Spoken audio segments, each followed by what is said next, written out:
Now rocking with the hottest boxing podcast in the land with your host, Coach Malachi Williams. True. True.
Salute to everybody, man. Peace of the family, man. Hit the soundboard on accident. Had the damn phone on it, man. Peace of the family, man. What's going on? Let me make sure before I get started. I always got to make sure do a sound check. Let me see what's up. Before I get started. Oh, okay. So we did the sound check. The sound check good. The sound check Gucci. All right, cool. It is what it is. Listen, I remember this past Sunday. We got a guest coming on today. We got my main man, Steve Kim, will be on the show today. Steve Kim will be on the show at the top of the hour. You know, I haven't had Steve on here in a minute. You know what I mean? I haven't had Steve on here in a minute, man. And real smart guy when it come to boxing, man. Like I love talking to Steve because Steve, because of his boxing knowledge, we get to hear a lot of the stories. There's stories that he know. He does a great Manny Stewart impersonation. The Korean Kosel. He does a great Manny Stewart impersonation, and he's very, very knowledgeable. Like you had the fans online, they think they know boxing, the business and all that shit there, and he know that shit. You see what I'm saying? Like he know that shit. He well reputable. You know what I mean? Just all around solid guy. I don't know what happened. You know what I mean? Like I say, proud of me coming on YouTube. A lot of shit I don't know what was going on, how it was going down and stuff like that. I used to watch different channels and stuff from time to time, but for the most part, I wasn't in on the scene like that. You know what I mean? But yeah, so it is what it is. Here, Steve will be here on the top of the hour. So I need to say what I need to say before I get him on the show. You dig? Anyways, yeah, man, once we get to 100 done, today gonna be a good show, man. Today gonna be a good show. Shout out to Lou, shout out to Daniel. They're going to be a good show. Y'all share this show, man. We throwing fastballs. True. We throwing fastballs today. I am not playing. Not playing today. Not playing today either. You see what I'm saying? They say we ain't going to lighten up. We going to tighten up. You see what I'm saying? I mean, just back to the situation. It is what it is at this point. However, Chris Mannix, good white man, good white folks, right? And when I say that, I be very, very sarcastic because, it's funny to me, like on YouTube, when you're dealing with the fan bases, because it's so segregated. Like everybody got their own little cliques. I'm team this fighter. I'm team that fighter. This channel. I'm team this fighter. I'm team that fighter. Right. So what you see is you have fans who have started channels who basically are fans of a certain fighter. Okay, I get that, and they push that favorite fighter content. Cool. And then you'll have guys who hate a certain fighter and they'll push that I hate that certain fighter content, right? Cool. And then you have the different audiences and fan bases and this and that. And that's pretty much how I go down, right? So, me personally, I'm loving this shit. I'm loving it. I'm loving all of it. I love all. I love the drama. I love the fake outrage. I love the tabloid shit. I love the just all the shit. Just all of it. You see what I'm saying? The influencer boxing fans, the fanagers, the promoters, you know what I mean? The fanagers and promoters, the fanager he know how to negotiate contracts while unemployed at home. I haven't figured that out. So you haven't figured out how to get a good paying job that's going to pay you the type of money that you need in order to live the type of lifestyle that you want to live. You ain't figured that shit out yet, but you know how to negotiate contract stuff. Okay, cool. I get it. I got you. No problem. So it's a lot of that going on, right? And I think that we have stumbled across something on yesterday. We got over 100 in this chat. Let's give everybody a round of applause.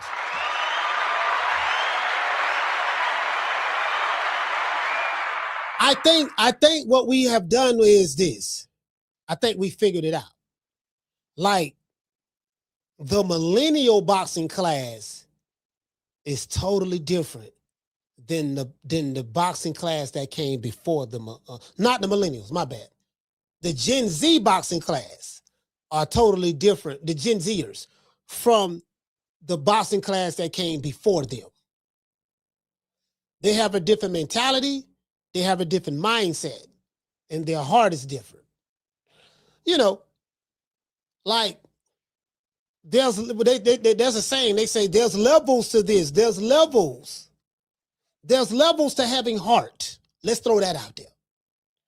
The most basic level of having heart in boxing, which is the most important part, to be fair, is the willingness to be able to step in the ring. I stepped in the ring. Cool. Now, just because you step in the ring don't mean you good, but you stepped in the ring. So having the heart to step in the ring is commendable. Some of us have done amateurs, like I've done. Some of us are good, some of us wasn't, you know. Some of us have went on to become pros and been successful. Some of us have been able to go pros and not that good, because most guys in boxing don't make that much money. Most guys in boxing have 9-to-5 jobs. That's why I always laugh when I hear these people, and you know, like Oscar De La Hoya or whatever. Yeah, you know, yeah, these other guys, they're not paying the fighters. We care about the fighters. And I'm like, yeah, okay, but we just interviewed Jaleel Hackett yesterday, and he said Eddie Hearn dropped him like a bad habit after his first loss. So if they care about the fighters, why are y'all dropping the fighters? If you care about the fighters and you want to make sure they get paid all this money, why Nair Albright is a full-time nurse in Philadelphia right now? Full-time nurse. Literally. Part-time R&B singer. They say he doing backup for New Edition right now. You know, when New Edition performing and Bobby Brown having an off night, they say Nair Albright be in the back behind the curtain, you know what I mean, just singing Bobby Brown parts. I'm just saying. I like to blow all that shit up. Before you shit on one company and say, well, this company ain't doing this and doing that. Okay, well, tell me before this company came in the game, why all these dudes ain't got nothing? Why them dudes ain't active? Why this dude stuck in the contract? Why this dude sitting on the shelf? Why this, you know what I mean? You just gonna turn a blind eye to all of that. No problem. To this day. Anyways. Shout out to Green Eyes P. Hey, okay. Dropping that quarter of a dub. She said, Coach, can you give my friend Tracy a happy birthday? Shout out, please. Yeah, happy birthday to Tracy. Happy birthday to Tracy. You know what I mean? Happy birthday to Tracy. I don't know how old she is, but happy birthday to her. You know what I mean? I will play Luke, but you know, it's copywritten music. I will play Luke, it's copywritten music. I ain't gonna do that to her. You know what I mean? I hit it with the $5. Got change for $5. Huh? You got some change for $5. Got change for $5. Got it. Chain me. All right. Man, give my $5. All right, bro. Man, give my $5, man.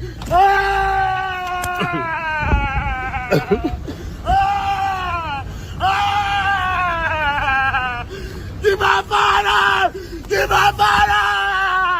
I'm gonna kill you, bitch.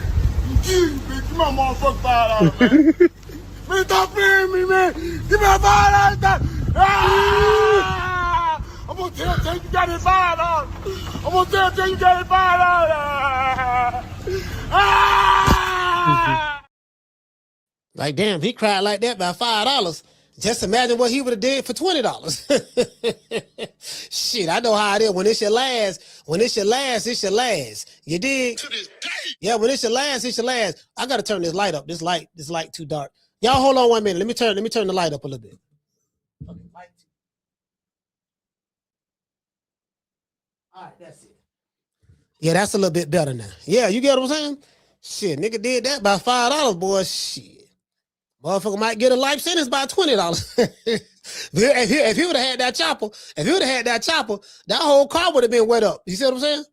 Anyways, yeah. So what I think we were spot on yesterday. We were spot on yesterday by saying this generation of fighters, the Gen Z generation, we talking about the Gen Z generation, you know, we're going to say from 2000 all the way up to now. They came up this is the TikTok generation. This is the Instagram generation of boxing. This is the Twitter generation of boxing. You get what I'm saying? So that generation is totally different than the Hagler generation, the Sugar Ray generation, the Roy Jones generation, the James Toney generation, the Pretty Boy Floyd and Oscar De La Hoya and Tito Trinidad and Pernell Whitaker. The Gen Z generation is different from any era of boxers in the history of boxing. Talking about here in America, I'm talking about American boxing. I have never, bro, I'm telling you, bro, I talk to guys who are boxing historians, people who we gonna have one come on the show at the top of the hour, who know this sport, been watching it for years, covering it, work for the network, study, like know this shit. And they even tell me, man, I ain't seen that like this here. This shit is strange.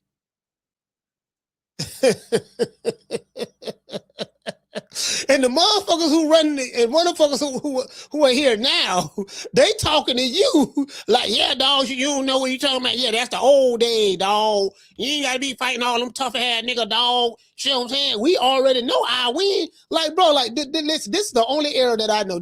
Bro, I have never seen that like this before in my life. This is the only era of boxing to where you can be on the pound for pound list. You automatically declare the best fighter because you got other fighters giving you, who don't even box anymore, giving you a stamp of approval. Well, we already, you don't have to fight all these other dudes because we already know, just based on the eye test of your skills, that you already beat those guys. Hypothetical boxing matches. Yeah, we ain't got to fight him, dog, because we already know that you gonna whoop him. You that good. You that nice. You the best in the world.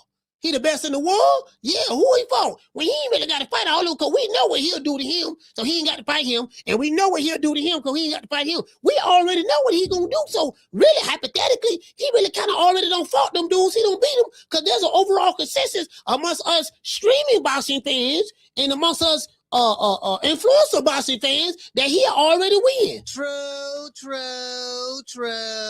Boy, hey Mason, I ain't never seen nothing like this before in my life. Never.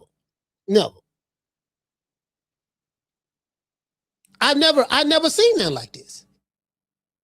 Anyways, I digress. Let's get into the show. Let's get into it. Chris Mannix, good white folk. I think he was on there with Chris Mannix was talking to Sergio Mora, you know what I mean? We're talking to both of them, two good white folks.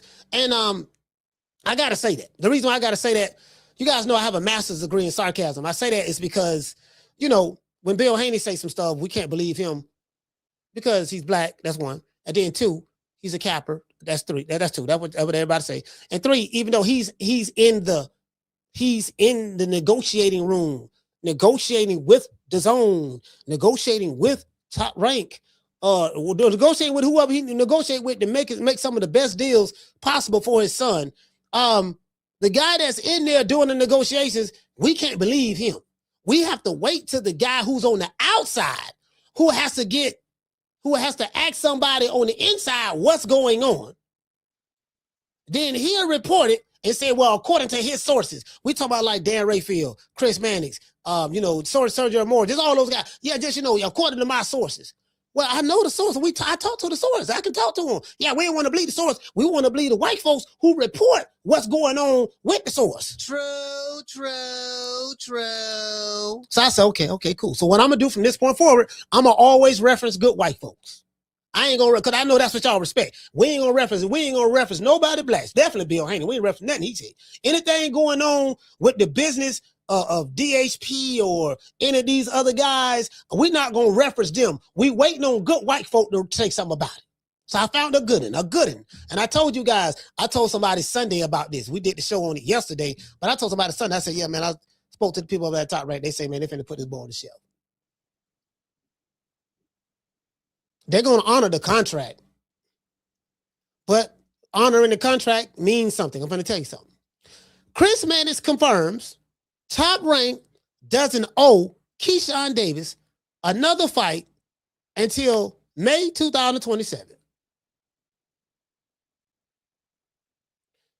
Coach Malachi didn't confirm this. Bill Haney didn't confirm this.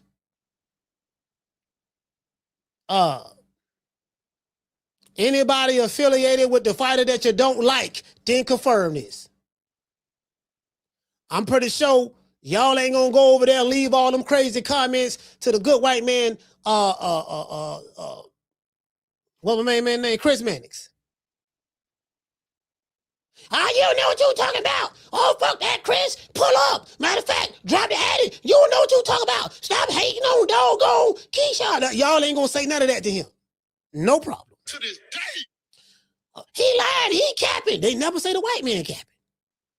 Never. I didn't realize that. I know that.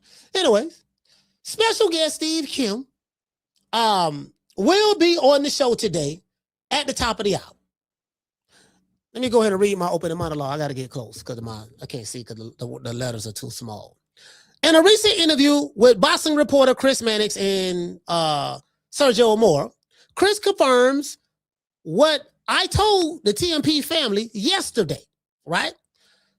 That Top Rank Promotions plan to sit Keyshawn Davis out and put him on the shelf.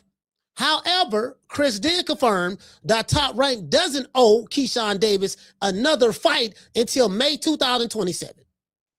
Because he had a fight this year already. He had a fight in May already, right? So they can say, okay, well, you know what? We have to at least give you one fight a year. I think he had a fight in May already, if I'm not mistaken. I could be wrong. But, they at least got to give him a fight at least once a year. Well, I tell you what, baby boy. You ain't want the $3 million that we were paying your broke ass because you barely made $1 million, you know what I mean, since we've been paying. You know what I'm saying? So you made that deal. And now we try to pay you 3 times more than what you was worth.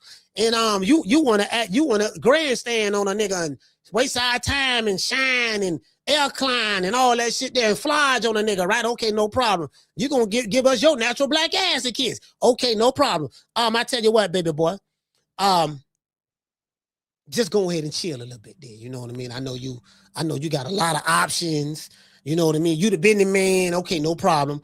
I know y'all trying to run cover right now. No problem. But I tell you what, baby boy, just handle that. See, can you pull a Machiavelli? Can you pull a Machiavelli and get up out of this contract? True. Pull a Machiavelli. Let's see how much of a genius you is. And see, can you get up out of this here? Let's see how much of a genius you is. Let's see that there, right? Entitled. This generation is the most entitled group of fighters I've ever seen in my life. They don't want to work for shit. They feel that they come out the womb thinking they supposed to, my nigga, listen, dog, nigga, where that Bentley at? Nigga, what's happening? They think because they put on a pair of gloves, they automatically they should get paid $4-5 million, $6 million. And then they say some of the dumbest shit. I want to get paid what I'm worth. And then when you ask them the magic question, how do you determine your worth?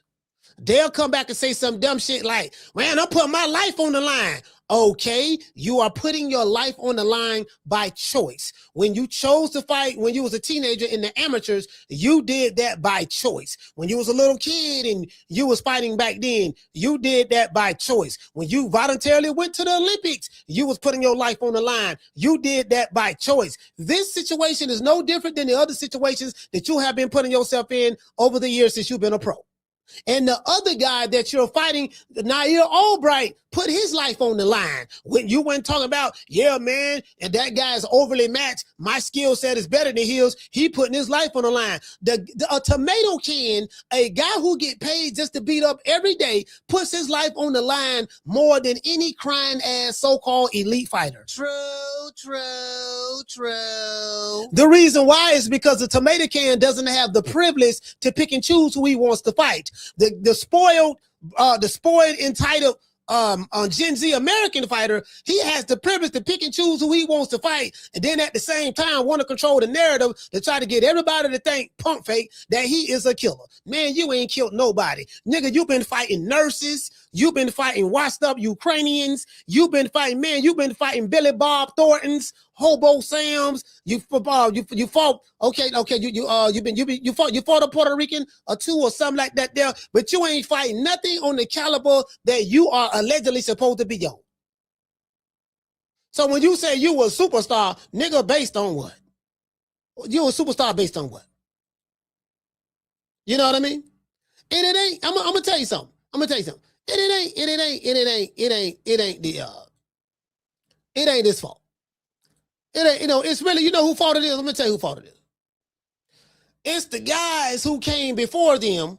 Cause they got these little young he up under my wang. I'm gonna put him up under my wang, WANG. I'm gonna put him up under my wang, and I'm gonna make him a little bro, and you know what I mean. Make him a cousin, and whatever. I'm gonna give him the stamp of approval. Let everybody know. Let everybody know that you the next big pork chop. You the next big hog head cheese. You the next big piece of chicken on the plate.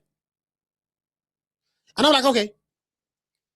This how this works. I'm going to tell you how this works. This how it's always worked. In the history of combat sports, in the history of sports in general, in order for there to be a conclusion on who the best is, the top guys have to play each other, fight each other. That's how it's always been, right? You can't claim the fame without putting in the work. And the social media era, this is the shortcut era, right? This is the remedial era. We need to call it the social remedial era. Matter of fact, let me write that down. I just made that shit up. Somebody gonna be saying it, but y'all know y'all got it from here first. Let's write this down, y'all.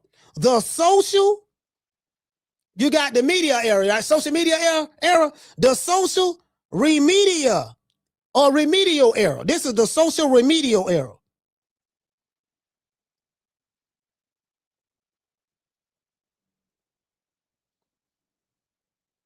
So you have the social media era.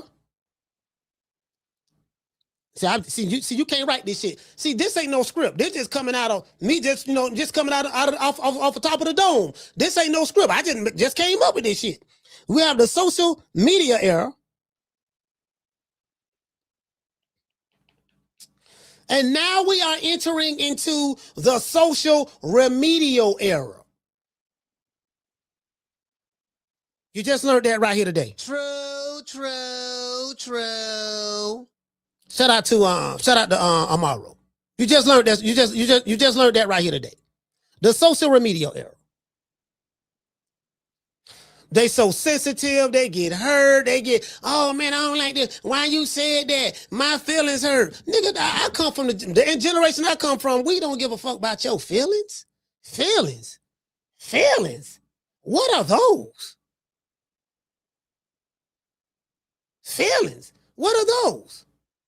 I'm just, yeah, nigga, I'm gonna pull up. You are? I'm gonna hit the clock. Okay, nigga ain't pulled up time. Nigga ain't pulled up yet. Nigga been saying he gonna pull up since 2021. I ain't seen a nigga yet. You sure? All right, man. That what you say. Man. Anyway, back to what I was saying. In a recent interview with Boston reporter Chris Mannix, Chris Mannix confirmed what I told you guys already. The TMP family, that Top Rank Promotions plans to sit Keyshawn Davis. And not only that, he confirmed that they don't owe him another fight until to May of 2027. That's what they're contractually bound to do. So according to if they would decide to go to the letter of the contract, you know what, baby boy, don't even worry about it. You had a fight so far this year already. Good, you did good. I hope you didn't blow that money. Don't worry about it, baby boy. Don't worry about it. We tried to get you another fight. You put too much shit in on us and the zone, and you put the Machiavelli and you disappear. So when Bill Haney say, man, you avoiding phone calls and you ain't doing this and doing that, but you came up the video, yeah, man, what you talking about? I know everything that's going on. Everything. I know everything that's going on. I know what's going on. I don't need you, old head. Old head, stop calling me. The old head was trying to make sure you get the money that you wanted. You shitted on the old head, so don't worry about it. Go deal with them good white folks at the zone. At Top Rank. Oh, they ain't give you what you wanted. Now, but guess what? The old head. Remember the old head? Yeah, that guy. To this day. That guy. He's an old head for a reason. I don't know how many birthdays, because you young niggas don't live long, so maybe you probably won't live to become an old head. More than likely, you probably won't.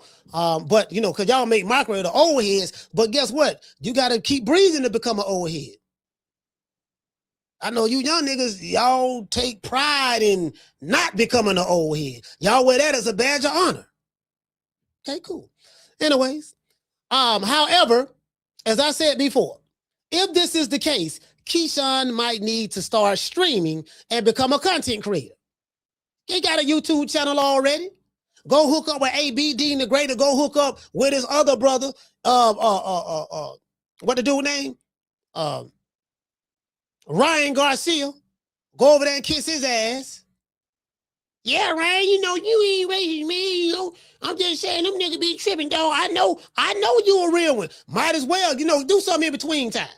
Naia Albright got a job as a nurse, full-time nurse, part-time boxer. You got to do something, baby boy. Start streaming. Because y'all talk all this shit about content creators, but guess what? All the sports figures, and then in boxing, it seemed like all of them want to be content creators. They want to be the very same people who they were shitting on just yesterday. True. Woo! I can't believe it. Welcome to the dark side. Come on over here to the dark side, boy. Anyways, the magnificent business move pretty much has earned Keyshawn Davis the top spot on being on the shelf. Pretty much the top spot of being on the shelf, right? Thanks to Jay Prince, Shakur Stevenson, and Keyshawn Davis, right? I've also heard rumors that Keyshawn unfollowed his manager, Jay Prince. Now, I ain't got no proof of none of that, right? Somebody, I saw a tweet. Somebody said that screenshotted it. Yeah, man, he unfollowed Jay Prince. Yeah, see, this is what boxing has come to. Yeah, dog, American boxing. Yeah, dog, you know he unfollowed Jay Prince. He did?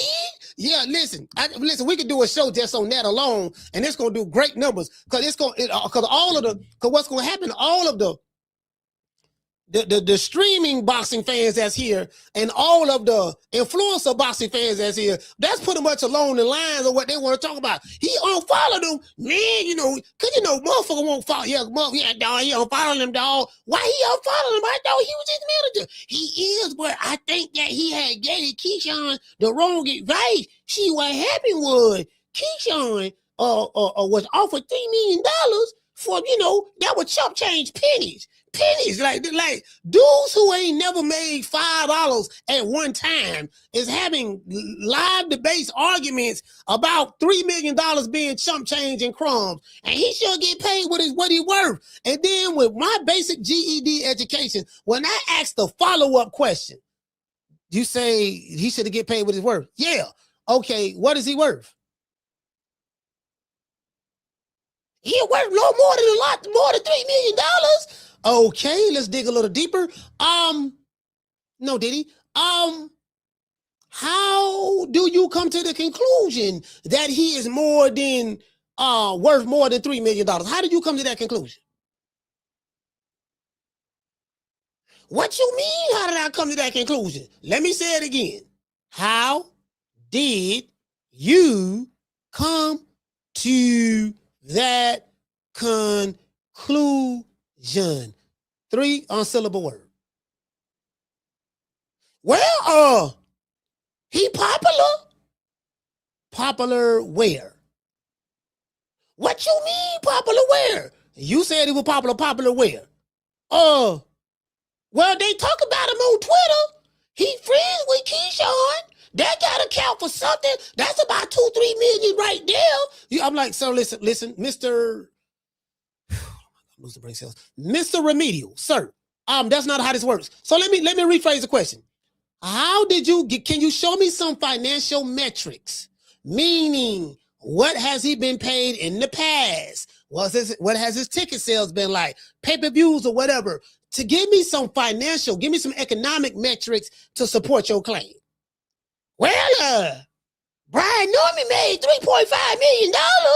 Okay, sir, Brian Norman. Well, I don't know why y'all keep talking about Brian Norman. Brian Norman at home chilling, doing his thing, and some reason he keep getting pulled up in this conversation. I'm talking about you. You deflected talking about somebody else. Stay focused. So I need you to stay right here. Don't look to the left. Don't look to the left. Don't look to the right. I need you to stay right here. Okay, how did you come up with that conclusion? Well, I feel like, let me start right there. That's the problem. You said you feel like, and your feelings are based on nothing financial or economic. Your feelings are based on how you feel about the situation from I like him or whatever. When I started asking you basic mathematical questions, what can you show me some comps? Show me something he did in the past that justify this type of number. Okay, cool. So no problem. They can't. That's how you body him. You got to break it down real slow to them now, because they got to break it down real slow. And when you start breaking it down real slow to like a second or third grade level, then they get to thinking. When they go to looking to the right, looking to the left, and they go to doing this, then they turn their eyes away from the camera, then they go to rubbing their chin or scratching their head. When they go to doing that, that's when you know you got them. To this day. Anyways, American boxers with around 15 professional fights who are making $3 million or more, you know what I mean? This is a very, very extremely short list. Pretty much never. So I looked up some stuff. I looked up some stuff myself, right? So I say, based on what's publicly available information, right? There are essentially no American boxers with only 15 professional fights who are consistently earning $3 million guaranteed purses. We're not talking about $4 million, $5 million, $6 million. Let's deal with the 3. What nigga do you know that have 15 professional fights making $3 million or more? I'll wait. True.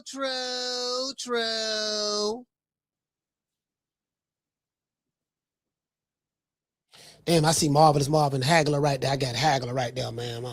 My favorite fighters of all time. One of them. Got Mike Tyson right there. Shit, I got all the comedians right there. I got Bubba Chuck. I got motherfucking AI and Kobe right there. You get what I'm saying? You know what I'm saying? Like, it's crickets right now. Crickets! I digress. Here's how it all breaks down. Fighters, I looked it up. Fighters, pro fights who make about $3 million plus purses. Keyshawn Davis, yada, yada, yada, right? Okay, so cool. So the most money Keyshawn has ever made, what's being reported, is $1 million. That's it. He was supposed to allegedly get paid 1.5 to fight Edward De Los Santos. We saw how that worked out. So he never got paid that money because they didn't fight. Edward got paid something. Top Rank had to take care of that. ASAP Rocky. And they also had to take care of Nair Albright for the situation that happened to him when he was in Virginia. I digress. The first time, right? So I went to looking, right? Jaleel Hackett has 14 professional fights. He ain't making $3 million. He got one fight less than Keyshawn Davis. He ain't making $3 million. I digress. Brian Norman Jr., he had 30 plus fights before he made $3.5 million fighting Devin Haney. 30 plus fights, if I'm not mistaken. Jerron Boots Ennis, he had 36 professional fights. 36. Something like that. He had 30-something professional fights. Because I think he got like 37 or 38 fights right now with Eddie Hearn. When he got with Eddie Hearn, I think Eddie bumped him up. He started making $3 million a fight, which is good money. $3 million ain't nothing to sneeze at. Motherfuckers who broke talking about $3 million chump change. Nigga, is you crazy? In what world is $3 million chump change? Now, yeah, he got his expenses to pay, but guess what? However you got your contract structure, that's on you. But the $3 million, $3 million ain't no chump change, no goddamn well. Ain't nobody gonna convince me of that. There's a whole lot of jobs motherfuckers doing, they putting their life on the line. Construction workers who are building skyscrapers, who be high up on a skyscraper on a scaffold, they put their life on the line every day. They ain't getting paid no $3 million or more because I'm putting my life on the line. What about the electrician who get his ass up on that pole and deal with electrical wires and he can get electrocuted or shocked at any time and die? It happens all the time. He putting his life on the line. He ain't get paid $3 million or more. So if your argument is, I'm putting my life on the line, I need to get paid more than this, okay, then everybody else who putting their life on the line should get paid more than that. Your opponent should get paid more than that. Nail Albright should have got paid more than that. Jermaine Ortiz should have got paid more than that. Dennis Baranchik should have got paid more than that because he putting their life on the line. If we going to go by that argument. Did you see how flawed that is? It's a flawed ass argument. Ain't a man. Ain't a man. Ain't no. Anyways, I will read the super chats in a minute. Devin Haney.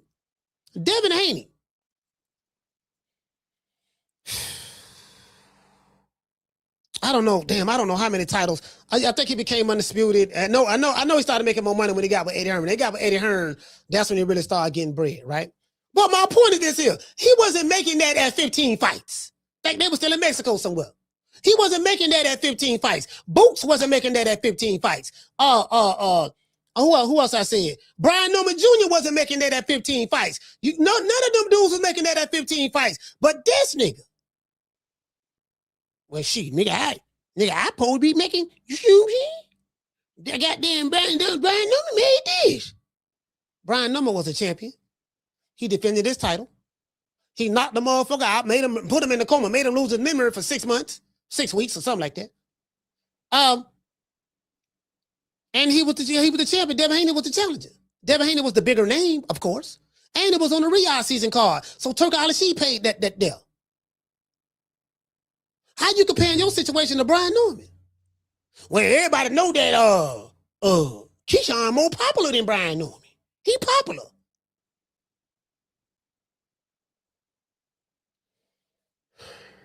You know what? I digress. Well, I need the church to say amen. I need somebody to pray for me today. I need prayer today. I swear to God, I need prayer today. I need prayer today. To command that kind of money, $3 million or above, a boxer usually has multiple world title fights.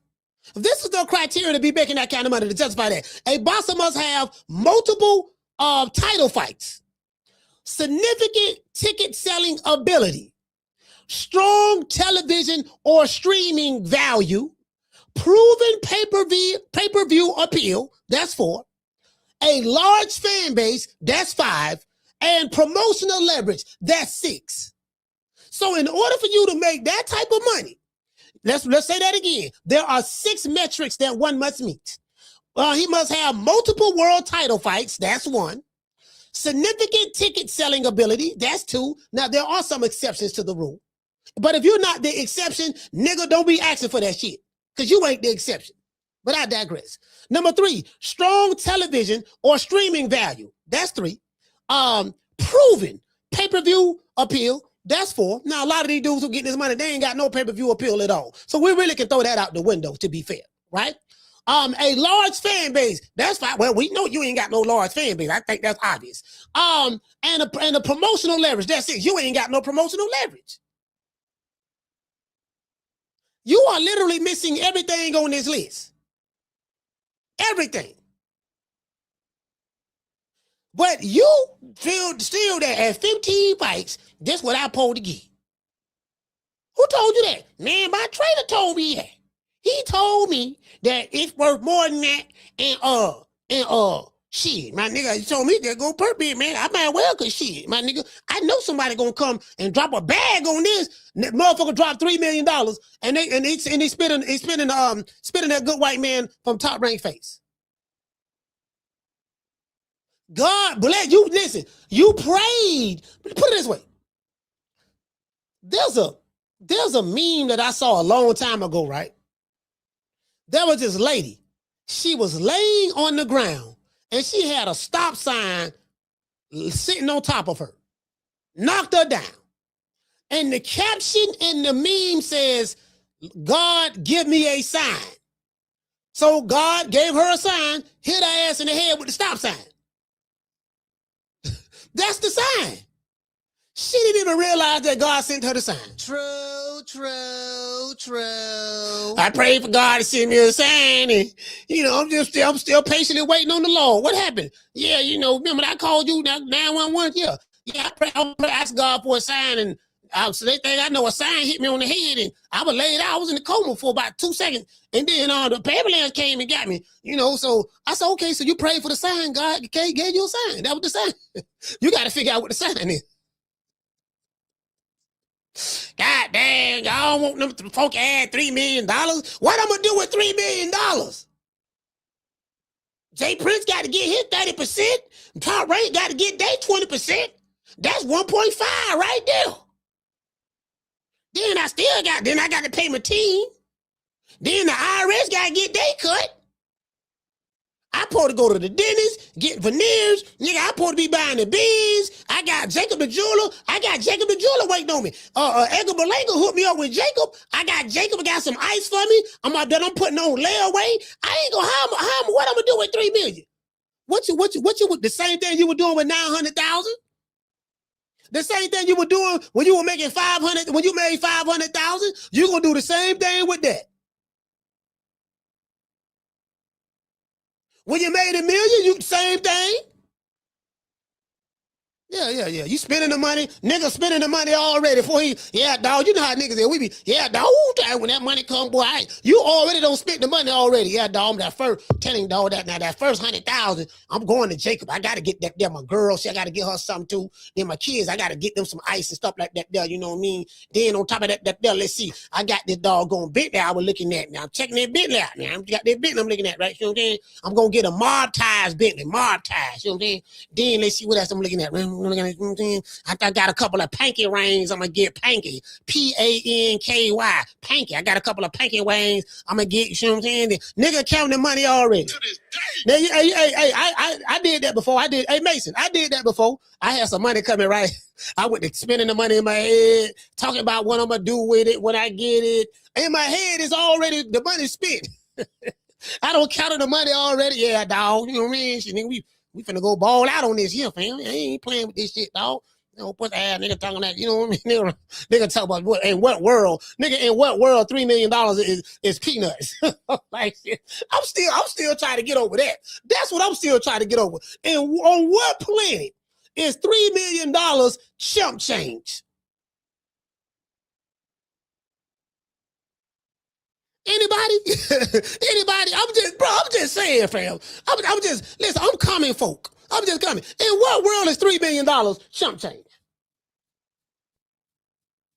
Somebody say, don't forget the weed man, coach. Hey, you know what? The weed man, Sonny, the weed man don't cost that much, though.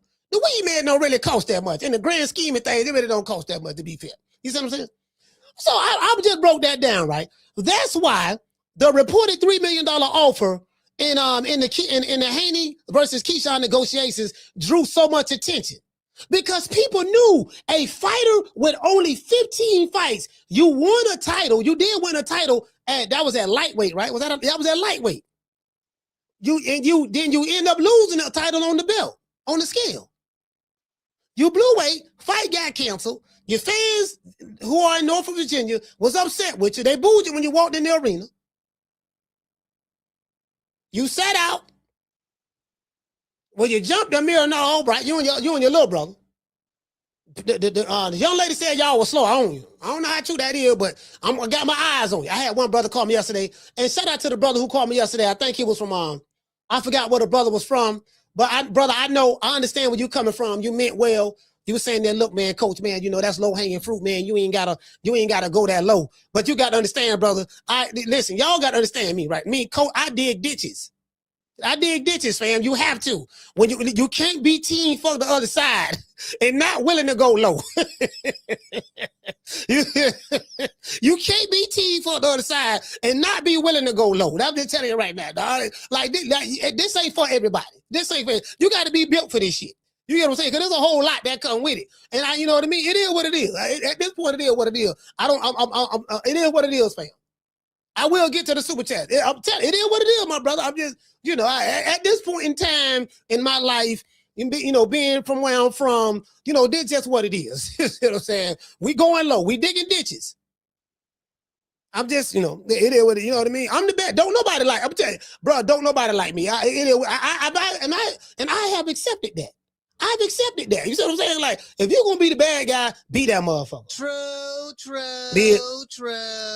I'm embracing it. I am ingratiating in the. You know what I mean? I love it. You got to be the heartbreak kid, man. The heartbreak kid. I gotta be the one to do it. Cause I have people who watch this show that's in the sport of boxing. Do you know what they tell Coach Malachi? They say, Coach, you know what, man? I ain't gonna lie to you, dog. I want to thank you. Hold on, I'm dead ass serious. I want to thank you for saying what need to be said. You the only one that's gonna say what need to be said. You know what I mean? I want to thank you for saying what need to be said, because you say what we all want to say, but we can't say it. He said, you say what we want to say, but we can't say it. I'm telling you what the people tell me. You say we want to say, but we can't say it. I know, don't worry about it, baby boy. I got you. Because I'm not in your position. If I was in your position, then I understand, you still got to work with these people. Me, I'm on the outside looking in, dog. I'm on the outside looking in. I'm duck hunting. Remember that game, Duck Hunt? We used to play back in the day. We used to go to the arcade game. This when we had arcade. This when we go to the arcade. We used to go to the arcade when I was growing up. We go to the arcade. There was a game by Atari called Duck Hunt, and they used to have like the little gun, like the little toy gun, and you pointed at the screen, and then the ducks be flying in the air, and then you shoot. You see what I'm saying? Duck Hunt. It was a good game. We duck hunting right now. True. Duck hunting. You see what I'm saying?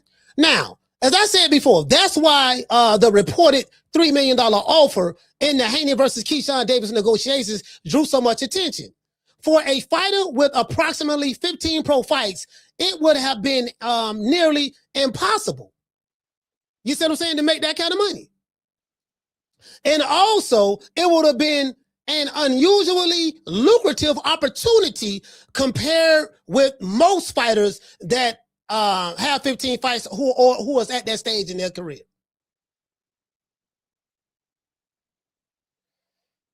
I mean, I'm just being honest with you, bro. Just find me a fighter who have 15 pro fights making $3 million or more. Find them. All these superstars. Find them. I'm just find them, please. Go Google it. Go chat GPT it. Get on your Googles. Guess what? You ain't gonna find them. True. You ain't gonna find them. So when you say,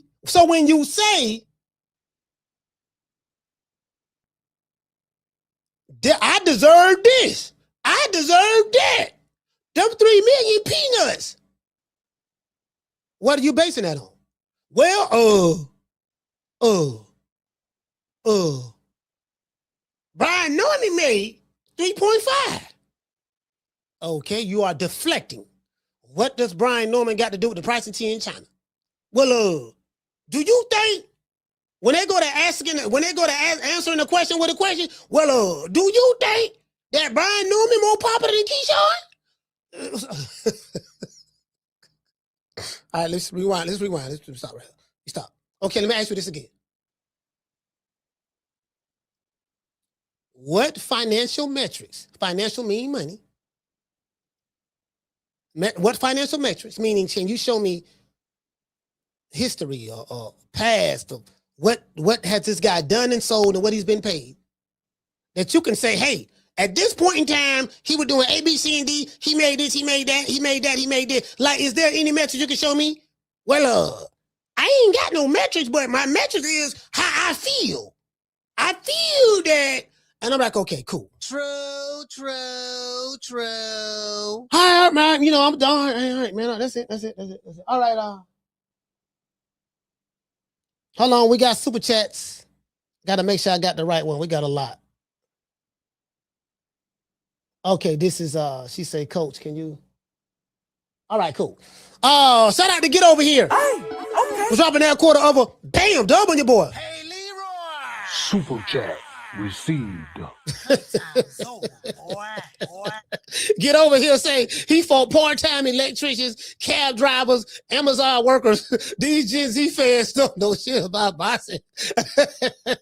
Tank fans say he'll KO Leonard. I mean, they don't know no better, man. They really don't know no better. I can't even get on them no more, to be fair. Shout out to OBW Stretch. Hey, okay. Dropping that $2 super chat. He said that shell my man's. Hey man, you know your man shelved himself, really. Shout out to Gold Rush. Hey, okay. For dropping that quarter over. Bam, dub on your boy. He said, Coach, did you get a chance to see that clip of Coach Dorsett saying that Haynes needed to give Kiki more money from their purse for him to fight? Yeah, I saw that shit. I saw that. Bro, listen, check this out. Gold Rush, tell me this, my brother. In what world? Oh, I got a super chat to read out. Cash out to read out that a brother gave yesterday. I didn't see it yesterday. I got to get his brother a shout out. Y'all tell me this here. In what world do you get paid? In what world do you get paid on your job? And another employee who works in that industry don't like the pay that he's getting, which is a triple of the amount of money that they've been paid. Just imagine being on a job and your boss, your supervisor, pay you 3 times more than the pay that you're making right now. Won't you be grateful? Shit, nigga, I was making $15 an hour. Now I'm making $45 an hour. Shit, nigga, I was making $20 an hour. Now I'm making $60 an hour. Shit, I was making $25 an hour. Now I'm making $75 an hour. In what world does the worker spits in the face of the employer who wants to pay him 3 times more than his base salary? Gen Z, only Generation Z boxers. True. Yeah, the coach said that what they should do. Now, let me tell you something, man. I know you getting all this money from the Zoom, so what I need you to do, I chase you. I said, don't pick on the Hispanics, pick on me. I said that they'll pick on me, so I'm picking on you. Now you telling me, yeah, you picking on me, but I want to make more money. I'm like, my nigga, you ain't got but 15 fights. They paying you $3 million. That's way more. Show me anywhere in the history of boxing that a nigga who only had 15 fights, he's not the champion, only had 15 fights, and never had one fight in a new weight division that he moved in. So mysteriously, he got moved to number 1, right? Show me where a nigga got paid $3 million or more at. You turned down the $3 million and say, I want more money. After you made $900,000 your last fight. How we get from 900,000 to 5 million? Like I'm missing something in between. I'm like, what kind of Wakanda math is this? Is this Wakanda math? Like I'm trying to figure that part out. I ain't got but a GED. You know what I mean? I'm not remedial, I'm slow. Right? So I'm not the brightest light bulb in the ceiling. I'm not the sharpest butter knife in the kitchen drawer. See what I'm saying? I'm not remedial, I'm slow. So please explain this shit to me, because I'm trying to wrap my brain around it, and I'm being very unsuccessful. That's all. Yeah, I saw that. I saw that, fam. I saw that. Shout out the dog on OBW Stretch. Hey, okay. Dropping out $2 super chat. He said, please ask Bob to unshelf Keyshawn, please. Well, I tell you what. I tell you, do you want me to ask? Okay, do you want me to ask Master Charlie? Ask Bob M to unshelf Keyshawn. I got you. OBW Stretch, I got you, fam. I got you. OBW Stretch told me that he want me to ask Bob. So listen now, Bob kind of mad. So I'm gonna talk to Bob right now. And guess what? I'm gonna tell Bob, now I'm gonna tell you something now, OBW Stretch. You might not like this, what I'm finna say. Shout out to Rick.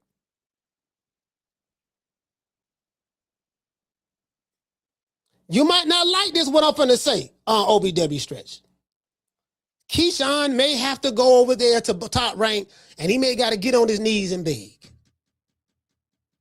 I don't think he got no problem doing that. He may have to get on his knees and beg. I'm telling you, it's that bad. There's only one way, OBW Stretch. There's only one way I think my brother, that Keyshawn Davis, is going to be able to get off the shelf. And he got to do this. Am I the meanest? Sure enough. Am I the prettiest? Sure enough. Am I the baddest mofo low down around this town? Sure enough. Well, who am I? Sure enough. Who am I? Sure enough. I can't hear you. Sure enough. Shogun of Harlem. Yes. Thought that nigga was the Shogun. Nigga was talking that shit. Am I the meanest? Sure enough. Am I the prettiest? Sure enough. Am I the toughest mofo low down around this town? Sure enough. Well, who am I? Keyshawn Davis? Who am I? Keyshawn Davis? I can't hear you. Keyshawn Davis? Yeah. The Shogun of Virginia, Norfolk, Virginia. And then, goddammit, Bruce Leroy stood up. Nigga, I thought you was show enough. The Silver Spoon Kid, Bruce Leroy showed up. Bruce Leroy said, man, what's happening? What you want to do? Yeah, dog, you know what, dog? I changed my mind. I was just playing, dog. I ain't, you know what I mean? Shout out to Gold Rush. Hey, okay. Dropping that quarter of a dub. He said, Kiki severely hurt the DB3 brand. What is DB3? Like, what is their brand known for? I'm trying to figure that out. He said, here, the DB3 brand doing this remedial shit. He said, Coach, do you think this will affect Key's real brothers' boxing career? What? His real brothers ain't really ain't got no boxing career. The older brother, he ain't, I mean, he mid at best. And then the younger brother, he got time. So I don't think it'll affect him. I don't really think it'll affect him, but we'll see. Shout out to Said. Hey, okay. Dropping out $2 super chat. He said Keyshawn thank Key Lomachenko, coach. I mean, he the wrong complexion. Shout out to dark skinned 80s man. Hey, okay. Dropping out $2 super chat. He said it's given that he's not ready. Okay. Shout out to Rod. Hey, okay. Dropping out $2 super chat. He said Prince and Kerr set up Key like he did like Mama like he did Mama Ho's son. Man, all I'm saying, fam. All I'm saying to this here. I just want y'all to see this quick video. I want to show y'all this quick video of what Jim Moore had to say. No, he was on there with not Jim Moore, but what's his name? Keep getting it. Chris Mannix had to say with to Sergio Moore. It's like 8-4 in a chess match type of fight that Devin wins because he's more experienced overall. He's more experienced at the weight. Walking away now, I don't know what his next opportunity is. From what I'm told, Top Rank doesn't owe him a fight again until May of 2027. Like they don't have, what they can do now is, follow the letter of the law in the contract, offer him his minimums, have him, offer him fights with like Brian Norman Jr. or Tiger Johnson or some of these guys that they've got on their stable. The kind of fights that don't represent big paydays, that don't represent the kind of big opportunities that Keyshawn is looking for. He is taking a tremendous risk here. And look, maybe it'll pay off. He didn't suffer like 8. Now, again, let's see that one more time. Now, Coach Malachi didn't say this, so I want y'all Keyshawn fans to go to Chris Mannix and tell him he hating. Say you hating. Keep Keyshawn name out your mouth. You better not come back to Norfolk. You tell him that. Tell him that. That's what he's saying. Let's go. Let's see this one more time. One more again. Let's hear it one more again. 4 in a chess match type of fight that Devin wins because he's more experienced overall. He's more experienced at the weight. Walking away now, I don't know what his next opportunity is. From what I'm told, Top Rank doesn't owe him a fight again until May of 2027. Like there's they don't have, what they can do now is, follow the letter of the law and the contract, offer him his minimums, have him, offer him fights with like Brian Norman Jr. or Tiger Johnson or some of these guys that they've got on their stable. The kind of fights that don't represent big paydays, that don't represent the kind of big opportunities that Keyshawn is looking for. Oh, wait. Okay. Let's start right there. Who cares if it represented big payday? Them two black fighters he can fight. Brian Norman Jr., young, strong black fighter, Tiger Johnson. I grew up in the era where all the black fighters fought each other. So since you ain't want to fight the other black fighter, Debo Dev, for $3 million, now you got to fight Brian Norman Jr. And Tiger Johnson for less than that. You go back to regular, but you go back to your regular pay. And both of them dangerous fights. But if you are what they say you are, you should be able to win those fights. You did? I just had to throw that out there. I gotta call my guest. I gotta get ready to call my guest. But before I do, I want to give a shout out. I want to dedicate this show to the hood. I want to thank the whole hood who came out here. I love y'all. I did this for the hood. Y'all know I beat that boy. Hey man, shout out to Anthony. Hey, okay. For dropping that, bam, hundo on your boy yesterday. I missed it. He dropped the hundo last night. Shout out to Anthony. He said True Media Podcast. I appreciate you, brother. You are a sponsor of today's show. Today's show was sponsored by our brother Anthony. He dropped the hundo on the show last night. I appreciate that, bro. Cash App. And Cash App. So y'all ought to know what we got to do. We got to hit our sponsor with the Huggy Bear. Down from the bar, there's a platform stage. People pimping, sharp as razor blades. And what else we gonna do? We gonna say a special prayer for these sapsuckers. And I want you to hold on to God's unchanging hand, because he helped Joshua fight the battle of Jericho. Yes. He helped Daniel get out the lion's den. He helped Gilligan get off the island. Lord. Let me go ahead and let's see. I gotta put Steve Kim's name.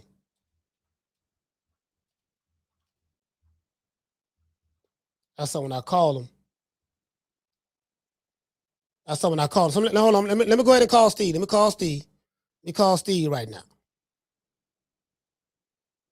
Call Steve right now.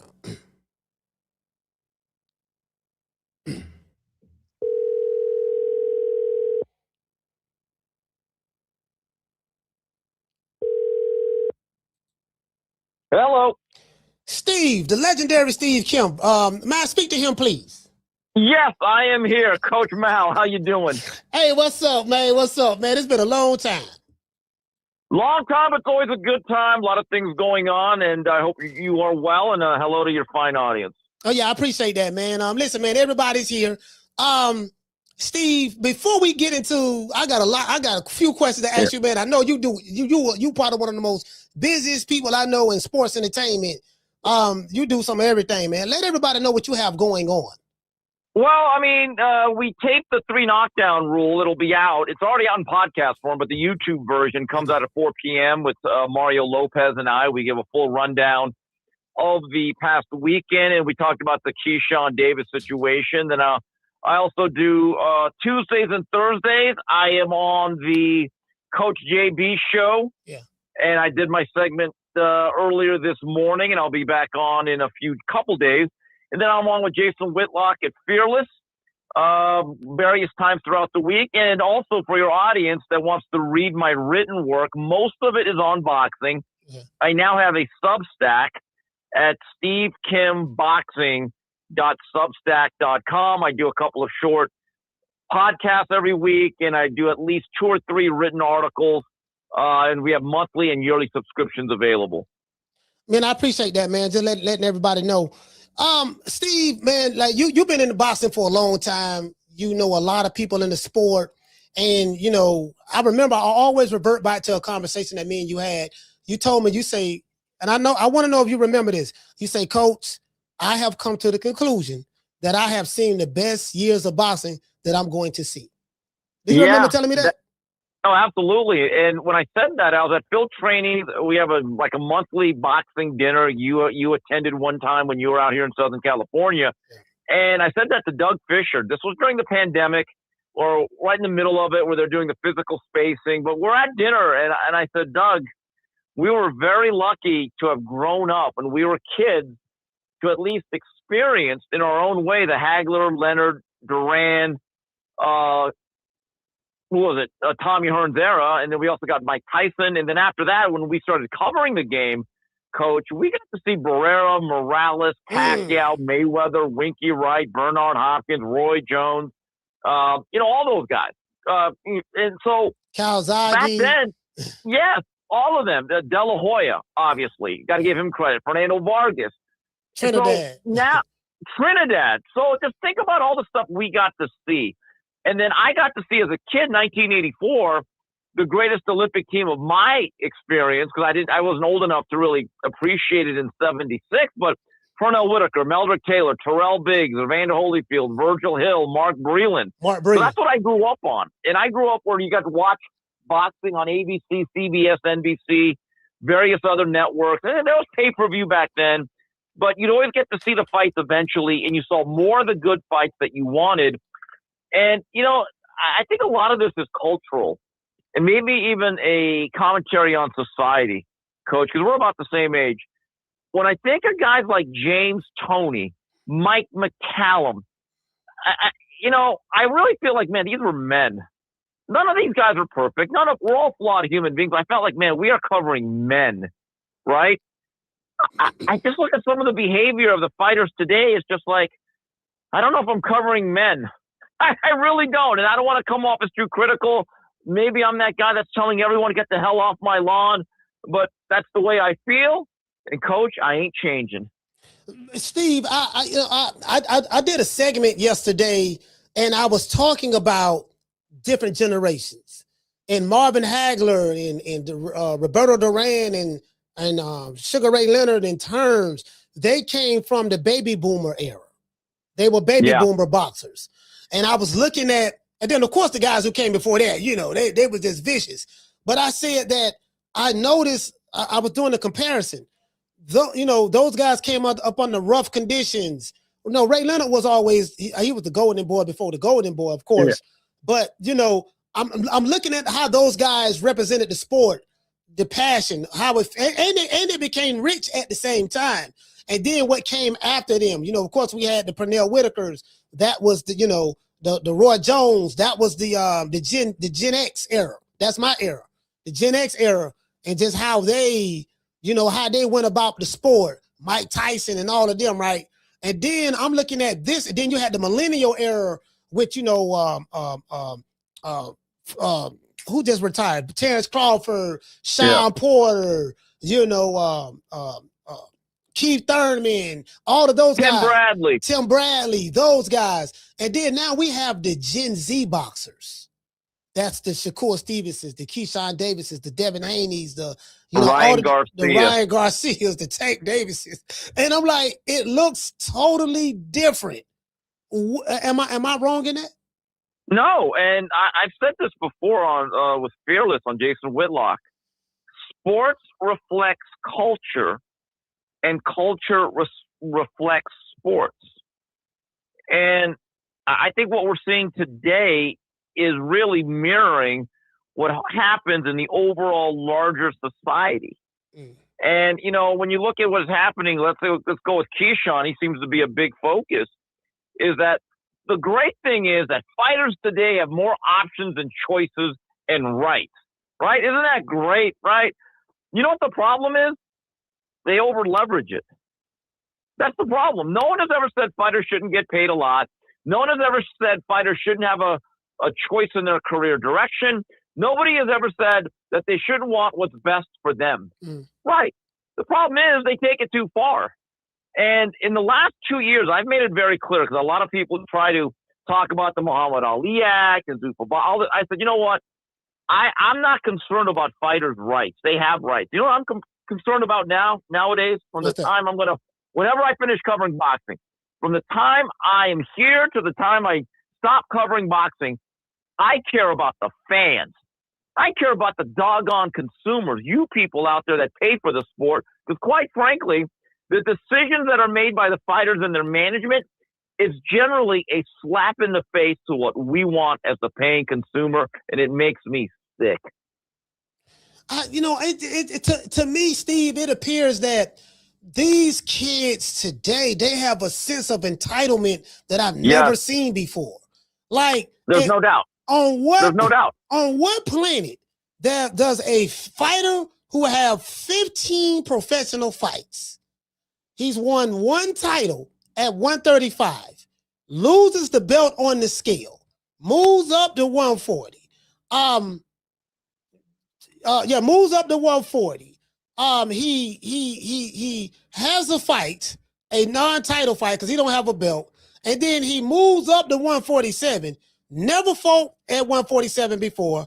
Don't have a title. Don't have anything. The most money this kid has ever made, according to what Dan Rayfield and Rick Glaze and stuff have said online, was $1 million. And in what world that does your promoter offer a guy who's only had 15 fights $3 million?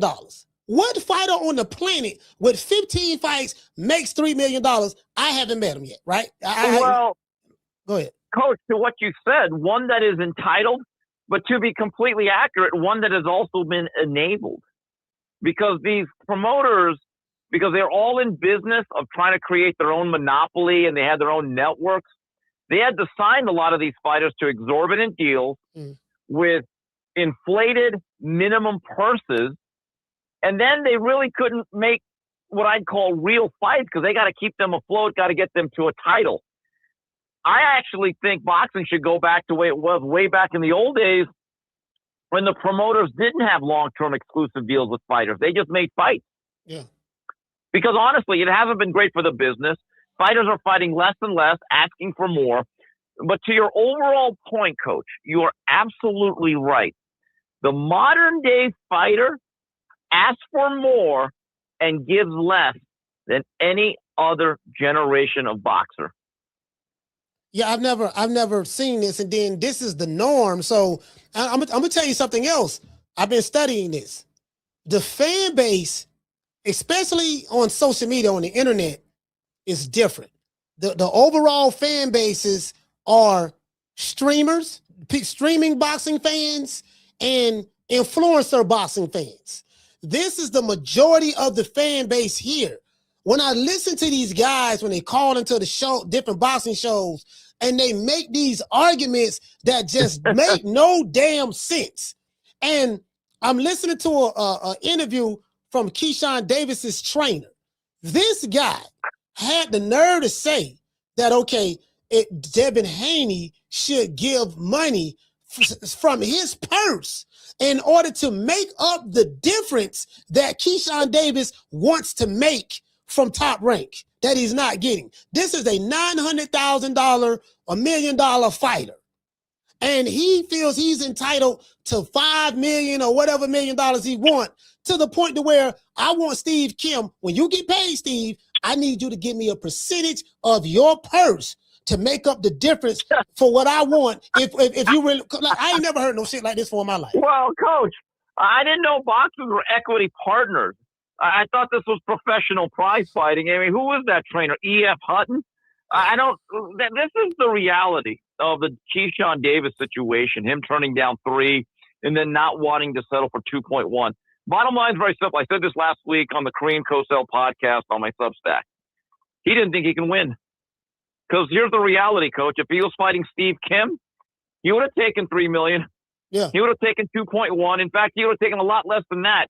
He did not think he could make the money. And unfortunately, and it's always been this way, but it's more pronounced now, boxing management and the handling of careers is the balancing of risk versus reward. And unfortunately, none of the television networks are enforcing any protocols in terms of quality control.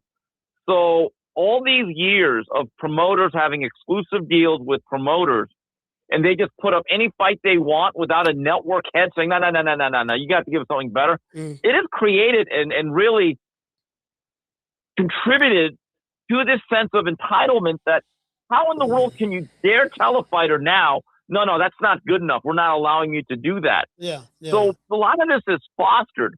But the reality is, Coach, if Keyshawn Davis really thought he could win the fight, he would have taken that $3 million because he would have parlayed the victory. See, a lot of these guys do not just look at a fight of that nature, right? Keyshawn Davis, about Devin Haney. Mm-hmm. He does not look at it as an opportunity. He looks upon it as an annuity. Yeah. I'll tell you a story. And I've told this many times recently, and I'm repeating myself, but I don't think your audience has heard it. When Evander Holyfield was negotiating the first fight for Mike Tyson, it was in the early fall or early September after Tyson had knocked out Bruce Seldon the weekend Tupac got shot, that infamous weekend, right? I remember that, yeah. So Jim Thomas was the attorney for Evander Holyfield, and he had to meet King in Toronto at some hotel room. He set up an office in a big ballroom, and immediately the meeting goes left. Don and Evander are yelling at each other about what the fight is worth. They're going to get this much, that much. And Jim Thomas said, whoa, wait a minute. He goes, Don, I need a few minutes with my client. So Evander and Jim Thomas go out the door, close it, and Jim says to Evander, what you're doing in there is going to cost you the fight. And Evander says, well, he's not showing me respect. He's not being fair. And Jim Thomas says, Evander, if you're looking for respect and being fair, Don King was not the guy to meet with. You know what they're trying to do. They don't think you can win. Nobody does. But here's the thing. Because no one is giving you a shot, if you let me negotiate a rematch clause after you beat them, I can get you everything you want because they don't think you can win. And Don thinks you're a dead man. So, but again, you can ask for everything you want in the first fight, and you may negotiate your way out of this. And Evander stepped back. He calmed down because he was really angry when Jim Thomas asked him that question. He said, Jim, you handle this. I'm going dancing. Hold on. Repeat that. What he said? Evander Holyfield said, Jim, you're absolutely right. He goes, I'm going dancing. Negotiate that fight. And in the rematch, the bite fight in 1997, before one pay-per-view was sold, Coach, in 1997, Evander Holyfield's guarantee for Tyson 2 was $33.5 million. Adjust that for inflation. That's probably what, 40, 45 million? 45, but that's because he understood to get to the real payday, I got to win the first fight. So I have a question for Keyshawn Davis. Did you actually think you could beat Devin Haney? That's a help. Hey, hold on. I got another one. Tell us the story about Marvin Hagler and Sugar Ray Leonard. How that fight came about from a money standpoint. Well, from a money standpoint, that's really a fighter and a promoter having faith in each other. What happened was Evander Holyfield, Ray Leonard and his lawyer, Mike Trainer, called Marvin and they say, Marvin, you got the fight. We're going to pay you $12 million and we're going to take 11, but you have to give us concessions in terms of ring size, glove size, and all that stuff. And so Marvin Hagler goes, great, let me call Bob Arum. And they go, no Bob Arum. We're not doing business with Bob. And Marvin Hagler goes, what do you mean? He goes, he's been good to me. He goes, we've done 16 fights. He's been great. And he goes, no, we're going to do this with someone else, or we're going to do it ourselves. And Marvin said, I'm not really comfortable with that. I don't think that's the right thing to do. Yeah. And they said, well, wait a minute. Are you saying you will not do this fight unless Bob Arum is involved? And he said, yes, that guy's been good to me. That's my promoter. Either he's in or we're out. And Mike Trainer the next day called Bob Arum and said, all right, asshole, you got to put up $24 million. You have 24 hours to send the wire. Yeah. So here's the thing that was great. So for that fight, Bob Arum said to both guys, hey, this can be a home run. Why don't you lower your guarantee and play off the upside? We can do a lot of business. It'll be better. Ray Leonard and Mike Trainer said, you're out of your mind. We want our $12 million guarantee. Hagler said, Bob, you really think that this thing can blow up? And they said, yeah. Hagler ended up making $19 million for that fight because he took less of a guarantee. But the other story that I want to tell, if you ever look up the... Steve, your phone breaking up a little. Okay, can you hear me now? Yeah, I can hear you. All right, so the other story is if you research on Google or go to Grok, when Ray Leonard fought Roberto Duran the first time in 1980, that was in Montreal. Look at the purses. Ray Leonard got paid a guaranteed $10 million. Duran got $1 million. You don't think he wanted more than just 9% or 10%? Yeah. But he said, you know what? His view was, let me beat this guy and I will parlay the rematch, which he did. It ended up being the no Moss fight. It wasn't great, but he got a lot more for winning that first fight. And they had that rematch, 6 months later or 3 months later or 5 months later in New Orleans at the Superdome. But Coach, my point is this. A lot of these guys want an exorbitant amount of money for one reason. I don't believe they have that much faith in themselves. You know what, man? You right. Like that's what I'm seeing. They do a whole lot of barking online. They yell, they scream, they fill their chests up with air, but their actions are totally opposite of what they say out of their mouths. And I that's what I noticed. And I say, and I'm not saying every Gen Zer boxer. I'm not saying that. But what I noticed, American boxing, what I've noticed is that we don't have a boxing culture in America anymore. In my opinion, it's more. It's like it's more like tabloidish. What you got going on? We tweeting, we talking. Yeah, sign this, sign that. Then the fans get involved, and the fans go to want to negotiate because the fans feel like they want to be a part of negotiations as well. It's funny when you talk about the problems of today's boxing, and we always say today's boxers. Isn't it 90% of the time American boxers we're talking about? Like what happened with Stephen Fulton? Yeah, absolutely. I mean, Fulton has the nerve to tweet about how he was almost a victim, like he's feeling sorry for himself. And I'm like, hey, Steph, don't take this the wrong way. You didn't try to make weight. You flat out failed because you didn't even come close. But I really do think one of the issues is if this is a reality, okay? And I'm just surmising here, and your audience can agree or disagree. But if you said that Top Rank, if let's say they came up to Keyshawn with an offer, okay, Keyshawn, we're going to pay you $2 million to fight another Nahir Albright level guy, right? Mm-hmm. Do you think he'd ask for 5, or do you think he would just take 2 to fight another Nahir Albright? Oh, he'll take that too in a heartbeat. Yeah, exactly. Yeah. So, and the other thing is, and you pointed this out, let's not act like Keyshawn Davis was like his Norfolk brethren, Pernell Whitaker. Oh, he won his title in a vacant shot. He didn't beat Vasyl Lomachenko. He beat Denis Baranchyk. And then in his first title defense, he didn't make weight, but him and his brother did try to assault Nahir Albright in the locker room after his brother lost the fight. And then he beats Jermaine Ortiz. Okay, he looked pretty solid. Then he beat Albright. It's not like it's Pernell Whitaker. So let me give you another example of the type of men we used to have in boxing. When Pernell Whitaker in 1993 agreed to fight the great Julio Cesar Chavez, he agreed to do it in front of 63,000 Mexicans at the Alamo Dome in San Antonio. Think about that. And Pernell Whitaker was a multi-division champion, considered top 2 or 3 in the world. Pound for pound. He was the number 1 pound for pound at one point in time, too. And not only that, him and his team basically went behind their back to HBO to make that fight on Showtime because they wanted the fight. Nowadays, you ask a fighter to fight 5 miles from their area code or zip code, they act like you're asking them to fight on Neptune or Mars. It's maddening. I just, man, like, you just mentioned Julio Cesar Chavez and Pernell Whitaker. Both of those guys was number 1 pound for pound fighters at one point in time. Like, I was just looking that up today. Yeah. Chavez was number 1. He was number 1 pound for pound fighter somewhere around that time. And then Pernell Whitaker was for like a year and 2 years as well. Like, literally. So I'm when I look at this, bro, and I'm like, man, when I hear these conversations from these fans, they have nothing to compare it to. So in their mind, this is the social media boxing era. These kids was 25, 26 years old, 27. They was born in 2000, 1999, stuff like that.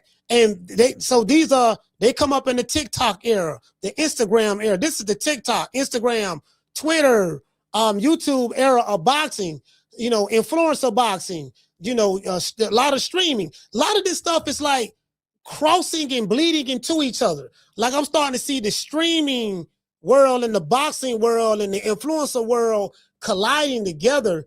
And I thought about something you said earlier. You said that you think the networks and the promoters kind of created this atmosphere that we're in right now? Yeah. I mean, once the network said to promoters, like, hey, we'll just take all of your shows. You get all of our dates. Well, then from a promoter's perspective, what impetus is there to actually give them real fights? And the other issue is if every promoter has their own network deal, and this is before everyone was on the zone. Okay, so I think that dynamic has changed. But when all of these different promoters had their own network deal, you were never going to have a cross promotion. You're never going to have an intermingling of fights. You're already separating and dividing the sport. The other thing is, once the networks themselves gave up quality control, because back in the good old days, Lou DiBella was at HBO. There was a gentleman by the name of Mort Sharnick at CBS. ABC had Alex Walu. Jay Larkin was at Showtime, right? And they had the ability to get a fight, and they say, nope, we're not taking that guy. Not good enough. We're not doing it.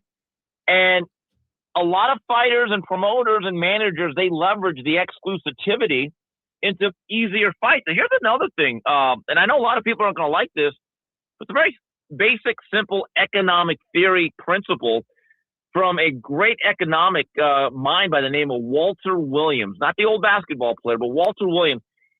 He said something years ago that I didn't really understand. He actually thought the minimum wage depressed job rates.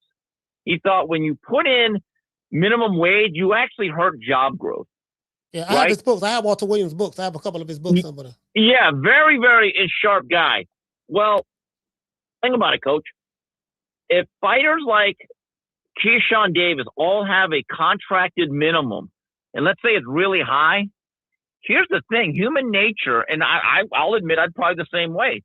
If Steve Kim had a minimum of $1.5 million per fight, Coach, do you ever think I'm going to fight anyone tough for that $1.5 million? No, I'm going to find the softest, weakest, worst fighter. Now, here's the other thing. But if I didn't have that in every fight, I had to start at ground zero. Yeah. I would say to everybody, all right, who do I fight here where I can make money? But at $1.5 million, that safety net, I'm going to try to fight the weakest, worst fighter every time. This is what has happened the last 25, 30 years, in my view. Keyshawn Davis, I don't get it. Like just seeing, I was listening to Chris Mannix. He was with Sergio Mora, and he was saying the same thing that I heard. Because I told my audience, I say, look, man, I'm hearing that Top Rank. They finna put this boy on the shelf because they, I'm hearing this. I'm hearing this, and I can't say who I spoke to, but they gonna put this boy on the shelf because, man, they don't lost money. Like this guy just keep messing up. They don't lost money with him with the Edwin De Los Santos thing. Then you gave the fans your ass to kiss. He still really haven't apologized. And then what I noticed about this audience, this group of boxing fans, the boxing fans as well as the fighters, like the Keyshawns and the Shakurs and all these guys, not only do they have a sense of entitlement, there's no accountability. It's like this is the most unaccountable, excuse-making era of fighters, boxing, that I've ever seen in my life. I look at people like Marvin Hagler. This dude got it out the mud. You get what I'm saying? Julio Cesar Chavez, Salvador, Azuma Nelson, Eric Morales. Like, bro, like these guys, and these guys came up under harsher conditions. And what I also notice is the Tim Bradley era, the millennial era, those was the guys, and then Floyd Mayweather, he's from Gen X. But those guys were stamping these Generation Z fighters early. Yeah, man, he gonna be the next such and such. He didn't see that. And he got the stamp of approval from this guy without even proving it. So, yeah, go ahead. I mean, Coach, what's that old, there's that meme or that saying about soft times create hard men and hard men create good times. There's a cycle. That's true. And the unfortunate part is when you coddle fighters, they are humans just like anybody else. Right. They will become products of their environment and their treatment. And, you know, this is what happens when you fast track fighters, you pay them a lot of money. This is the effect of it. And, you know, I have a theory, Coach, that Crawford's already retired.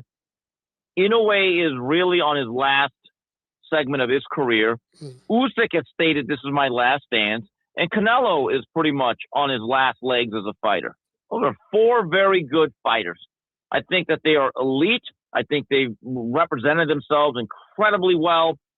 Once they leave, I don't want to say it's over, but who else is next to carry that mantle? Maybe Bam Rodriguez, maybe Boots Ennis, because I like Boots a lot. Yeah. But who else is there that you could really say is like, man, that's a real guy that could have fought in any other era? I don't see a lot of guys like that. Yeah, I think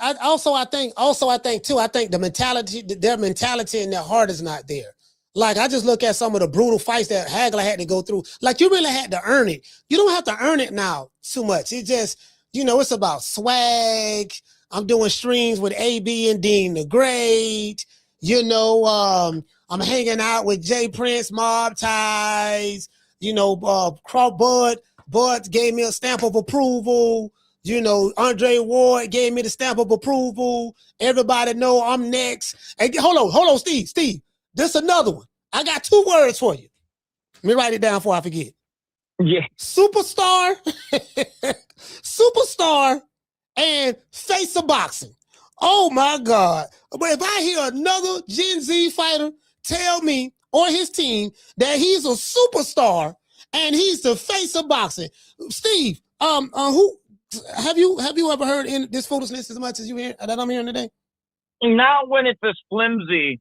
See, those terms have been watered down. I mean, when I think of face of boxing, I think of the cult of Tank, who swore up and down he was. And look, Tank's an excellent fighter, but yeah, you know, Tank has not fought since last March, and he may not fight till next March, earliest. So that's going to be about a full 2-year hiatus in what is still his physical prime. You know, the other thing that is really going to hurt the game of boxing is you cannot have your best fighters fight so inactive or be inactive and fight so infrequently, because they have to carry your sport. And nowadays, because I've charted this last 4 or 5 years, every year at the end of the year, Coach, if you look at the Ring Magazine top 10, you know, generally they average across the board less than 2 fights. Like those 10 fighters generally have about 18 fights. I actually charted this because I wrote an article about 4 or 5 years ago. In 1993, the top 10 Ring Magazine, pound for pound, their 10 fighters fought a total of like 38 times. So that means they average about 4 fights, basically, the top 10. The last 4 or 5 years, you get 20 or less. So they each fight about 2 times or less. I don't know how that's sustainable, because that type of load management, look, even if you load manage in the NBA, you still get to see the best players in the world 65, 70 times. Yeah. There's a reason why boxing is a niche sport. Part of the reason is your greatest and best fighters simply are shelled for too long. Man, it makes perfect sense, because if you don't have the top guys that you're constantly seeing fighting each other, they're fighting far and few in between, and they're very active on Twitter. I can tell you that. Like, they are very active on Twitter. Twitter is the boxing ring, and the comments and the typing. You know, a lot of fights go on there. I've seen undisputed matches, pound for pound fights. You know, I've seen some classic fights on Twitter.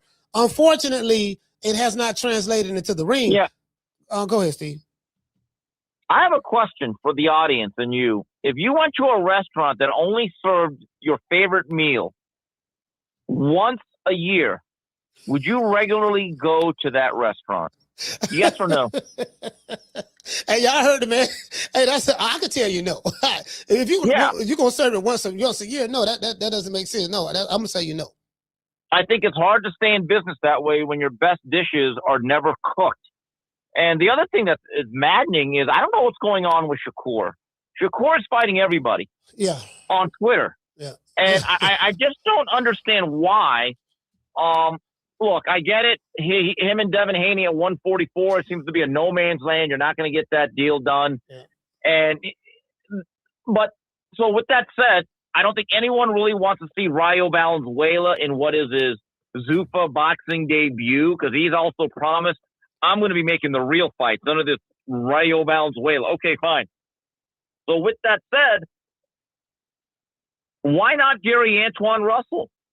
He's a solid fighter. He's athletic. He beat Rayo Valenzuela. He's the current WBA champion. He only has one loss. He's got good power.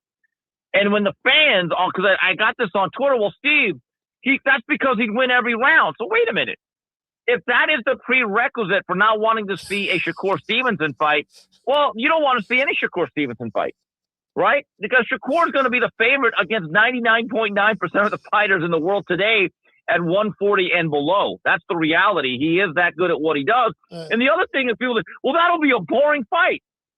Folks, it's a Shakur Stevenson fight. It ain't going to be Ward Gaddy. But I'd at least like to see him fight another athletic black fighter. Okay, so let's stop putting all these hurdles in it. You actually want to see the fights that are good or not. I know, I get it. We're not going to get fight of the year with Shakur Stevenson. But you know what? Last summer when Williams Zepeda pressed him, I thought that was a pretty good fight. Yeah, that was a good fight. That was a good fight. I like that fight. And, I came up in the era, as I tell the audience, I came up in the era when the black fighters fought each other. Like, all of them fought each other, whether it was Jay Tony, Mike McCallum, whether it was Zuma Nelson, whether it was Julian Jackson, or the Jerry McClellan, whoever. Oh, Tommy Hearns. Yeah. Look, Hagler Hearns, but look, the issue is with Shakur. I get it. You want the most amount of money, and you signed a big deal with Zuffa. There's not a lot of options right now. But the problem is with Shakur, he does not do himself a lot of favors, and I get it. And it seems like everyone that would be somewhat interesting happens to be his brothers. Yeah. I mean, what are you, the Hadleys, the old the skit on A Living Color? Hey, on. I mean, come on, it's ridiculous. Man, and that's another thing about the old days. One of the best fights of 1991, and I wrote a story for my Substack on this about 4 months ago on the anniversary of the fight. Simon Brown was a hard-hitting welterweight. I mean, this guy would, let's put it this way. If he was a welterweight in the last 10, 15 years, that would be the toughest fight for Terrence Crawford. It would not be Errol Spence. It wouldn't be Sean Porter. It would be Simon Brown. That guy was a hammer. And his best friend that actually lived like 4 or 5 houses down from, because they lived in the same street, was Maurice Blocker. And they were both welterweight champions, but then the most amount of money that they could make was against one another. Coach, you ought to watch that fight. How they fought each other. It was an unbelievable war. Blocker troubled him with his reach and his length, pieced him up early, but then Simon Brown was just too strong and he knocked him out. Both guys were crying after the fight because they understood. We put our friendship on the line. Their kids it was highly emotional. Yeah, their kids play with each other and everything. Yeah. Yeah, but you know what? They were men. They were men who did the job. They were honorable. I don't think we're that honorable anymore in boxing. Because, Coach, I really believe that. Yeah, the boxing culture is, we don't have a boxing culture anymore. It's more social media than anything. And another thing, man, you brought up Simon Brown. For the life of me, I do not understand why Simon Brown has not been elected into the Hall of Fame. That is a shame because he made a lot of title defenses. I believe he was on some pound for pound lists. And he was a guy, unfortunate, and he fought on different networks, right? But he never had that one great victory that he needed. Yeah.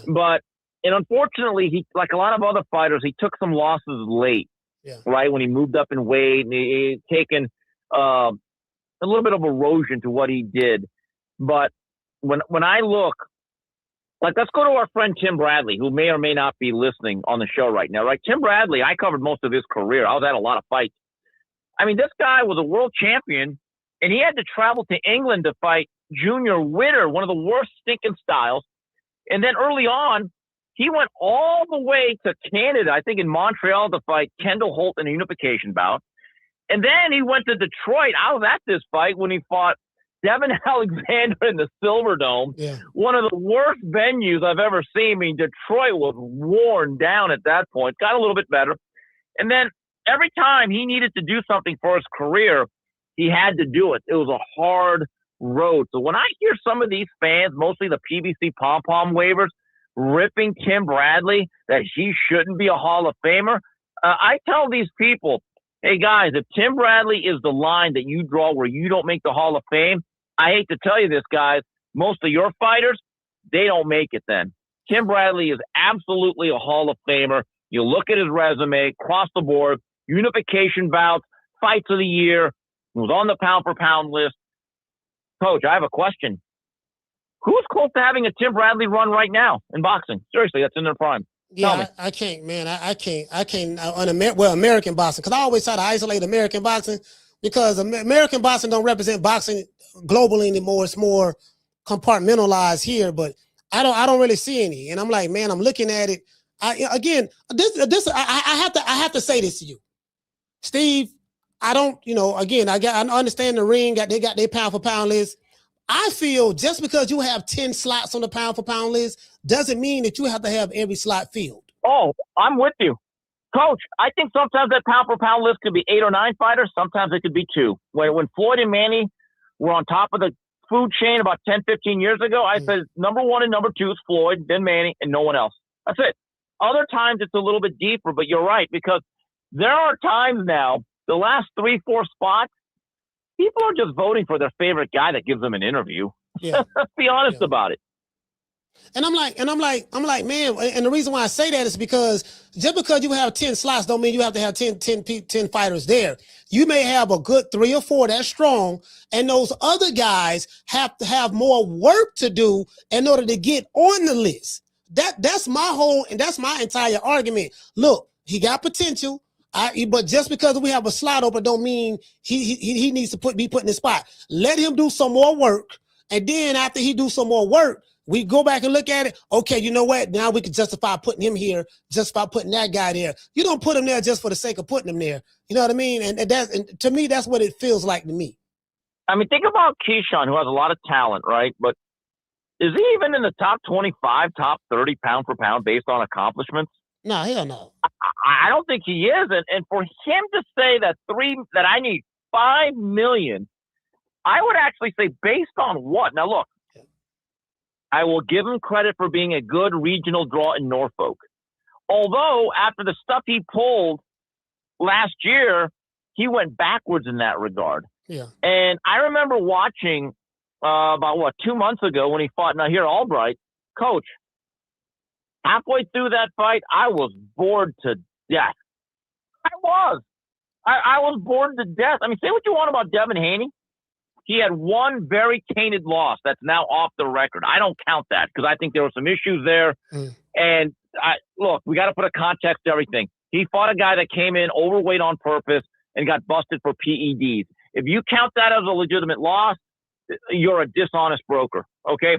But Devin Haney may not be the most exciting guy, but his resume is actually pretty damn good. And I don't know what they're going to do now, but Devin is a guy that I will give credit to, that he's putting in good, solid work. But when I look at today's fights, like, Coach, do you really want to pay money for Rolly Romero, Teofimo Lopez? Do you really want to put your hard-earned money on the line and shake out your piggy bank and look for coins underneath your couch pocket and say, hey, everyone, let's pitch in for Rolly Romero, Teofimo Lopez? Man, I'm not even gonna lie to you, Steve. I'm not even, bro. Like I don't know when that fight is happening. I'm not even excited about it. I heard they had a press conference. I didn't know anything about it. I'm like, bro, like this is the most like Rolly Romero and Teofimo Lopez. You know, both of these guys, but put it this way, at least they fighting each other. They friends. So at least they fighting each other. I think they friends. I don't know if they call each other brothers, but they friends. So we gonna see how that work out. Steve, in closing, I've heard you say time and time again, you like, man, you I know for a fact you love boxing. And I know you're kind of like this, you heartbroken at the fact that just the way it's at right now. And I'm not gonna lie, bro, it's like we going through a dark period to me Now to the Gen Z population and generation, it's good. It's all good because, yeah, man, we got AB, he's streaming. Hey, hold on, Adrian Broner. Steve, I gotta ask you this question. You remember when Adrian Broner was being billed, when he was over there with Golden Boy, when he was being billed as the next Floyd Mayweather? I do remember, and I thought that, again, you call him Floyd Mayweather, I call him Faux Mayweather, F-A-U-X. Look, he was a pretty good fighter in his day. I was there when Maidana ripped his head off in San Antonio. It was never really quite the same. Yeah. But the one thing I did respect about Broner was he made it fun. He was kind of a character, had some good fights here and there. Yeah. He'd make you laugh. I think it's kind of sad becoming a self-parody what he is now, and I guess him and Deem have kind of broken up. They'll probably make up by what, Thursday? Yeah, they'll be back. So I mean, the thing is about Floyd, I think Floyd gets a bad rap though, and I've kind of defended him on this. When Floyd got the De La Hoya opportunity, keep this in mind, he was 37-0. Yeah. These guys that make these demands aren't even 25-0, much less 20-0 times, right? Right. Also, Floyd was a 4-division world champion going into that fight, yep. And he was no worse than number 2 or 3 pound for pound. And in that fight, when they negotiated against De La Hoya, he did not have a lot of leverage. So he gave up the weight class, he gave up the ring size, and I think even the size of the gloves. So you could say, look, whatever entitlement that Floyd eventually got, he earned. So think about it. So compare this to Keyshawn, who's a 1-division champion who got stripped of his title, made no successful title defenses, is nowhere near the top 10 pound for pound. I actually do not have a problem with Floyd like a lot of people. I don't actually think that he ruined American boxing. I really don't. He actually ate what he killed, and he killed what he ate to a certain degree. I don't like what his career became. I got bored of it. But early on, and I was there when he beat Genaro Hernandez for the world title. I was there what he did to Chico Corrales, one of the 2 or 3 best performances I have ever seen live. I was like, wow, that must have been what Ray Leonard's like. But the thing that I don't like is when these guys like Ryan and Teal would say, well, before we get to the money part of Mayweather, we got to be oh, God, jerk off motion that. You guys don't even mean it. You guys are just saying it. It's just mental masturbation because you guys think it sounds cool. But you guys have actually never done anything to really build any type of real case. But they're very lucky that there's not a lot of depth in boxing, and the networks have kind of lost control of quality control. And the sanctioning bodies allow it. I mean, Teofimo Lopez, last I checked, Coach, didn't he lose 11 out of 12 rounds to Shakur? Yeah, pretty much. Right. If not all 12. So how the hell does that qualify for a welterweight title shot? I think these are the things that, here's the thing, Coach. Guys like you and I, we feel this way because we've seen boxing in a better state. Yeah. That is the reality. If you didn't see it in the mid-'80s on, you're not going to have an appreciation. There's no context. There's no starting point, right? But if you saw it, where Hagler, let me give you one more Hagler story before I leave. Hagler, after he beats Hearns, I mean, that was a pretty damn good fight. I mean, he went through 30 rounds in about 8 minutes, right? So he thought he had retired for a while because he got sick of the grind. He said, you know what, I've done it. But when he was talked into fighting, the number 1 rated contender in all 3 major sanctioning bodies was a guy by the name of John the Beast Mugabe. Yeah. He was 25-0 with 25 knockouts, and he had been on NBC. And I remember as a kid going, God damn, this guy is a beast. Like, he just looks scary. And this is what would happen today if a Hagler-like figure had a Mugabe. He'd be like, well, who's he? I don't need to fight him. He let him build something up. He's on the wrong side. They give you all this bull junk, right? Right. Hagler had no doubt, like, well, that's my obligation, and I have to fulfill it. Again, there's a word called honor. We've lost that in boxing. Man, Steve, I want to thank you for coming on the show, taking your time out, your busy schedule. Is there anything else that you would like to close with before you go? No, just keep watching the fights you want to. You boxing fans, I believe someone needs to stick up for you. I am not fighter first. I don't believe when Nico Ali Walsh says, boxing's great when fighters are put first. No, it's not. Fighters being put first has put us in this situation. Yeah. Boxing is better when the fans come first. That's the reality. The customer matters, or they should.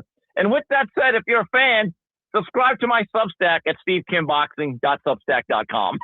All right, I did. I subscribed. I'll drop the link in there in the chat. Well, I appreciate that. Now, I'll be having articles. I just dropped a short Korean co-sale podcast. And later on today on YouTube, the 3 knockdown rule with Mario Lopez and I come out. All right. You said at 4 o'clock. So that'll be 7 o'clock East Coast time. East Coast time. Okay. Yeah. All right, I got you. Shout out to Steve Kim, man. Let's give him a round of applause.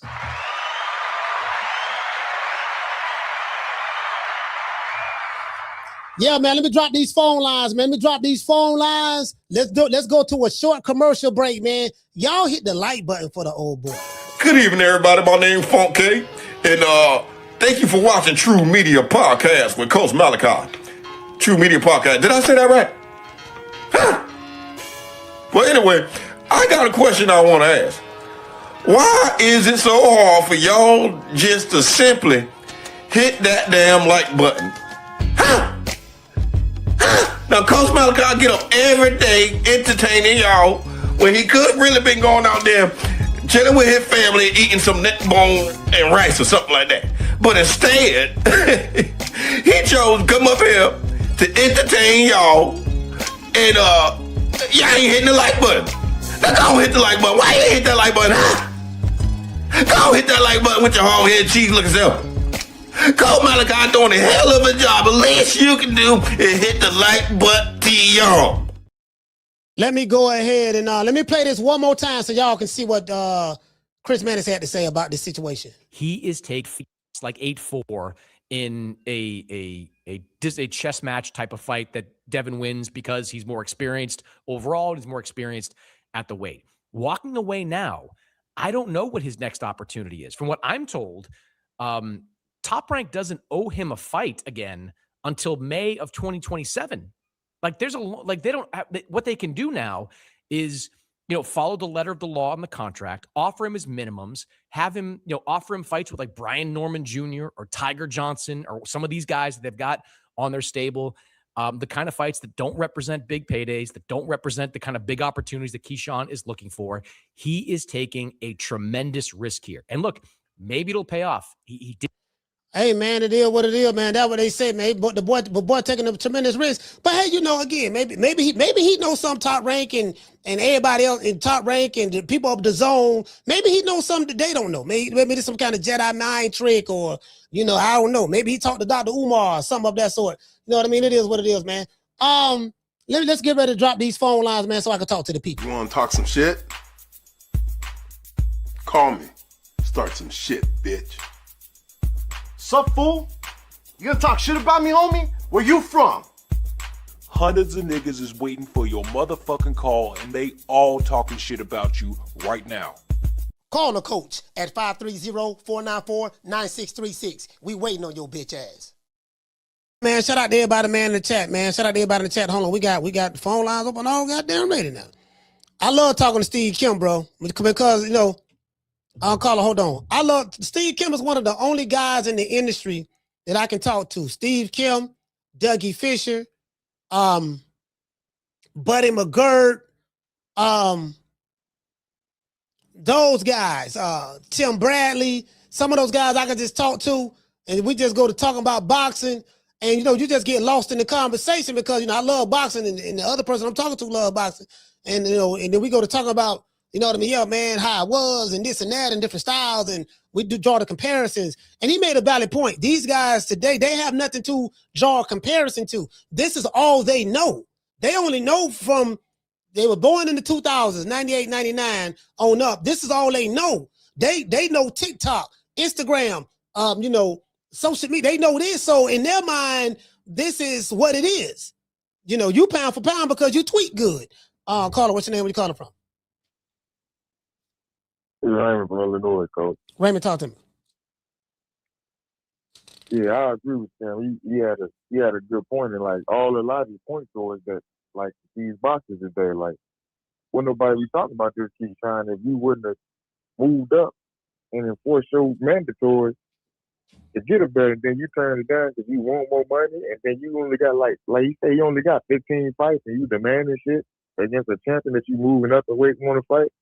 Like this, all a lot of his points towards it, man. Like they choose who they want to fight and how much they want to fight them for. Like when I was watching not the cigar talk shit, and Bill Haney came on there and he asked me like, man, nigga, you said you would fight Conor Dan at 154, but you want to fight Devin Haney at 144. He's like, why is that?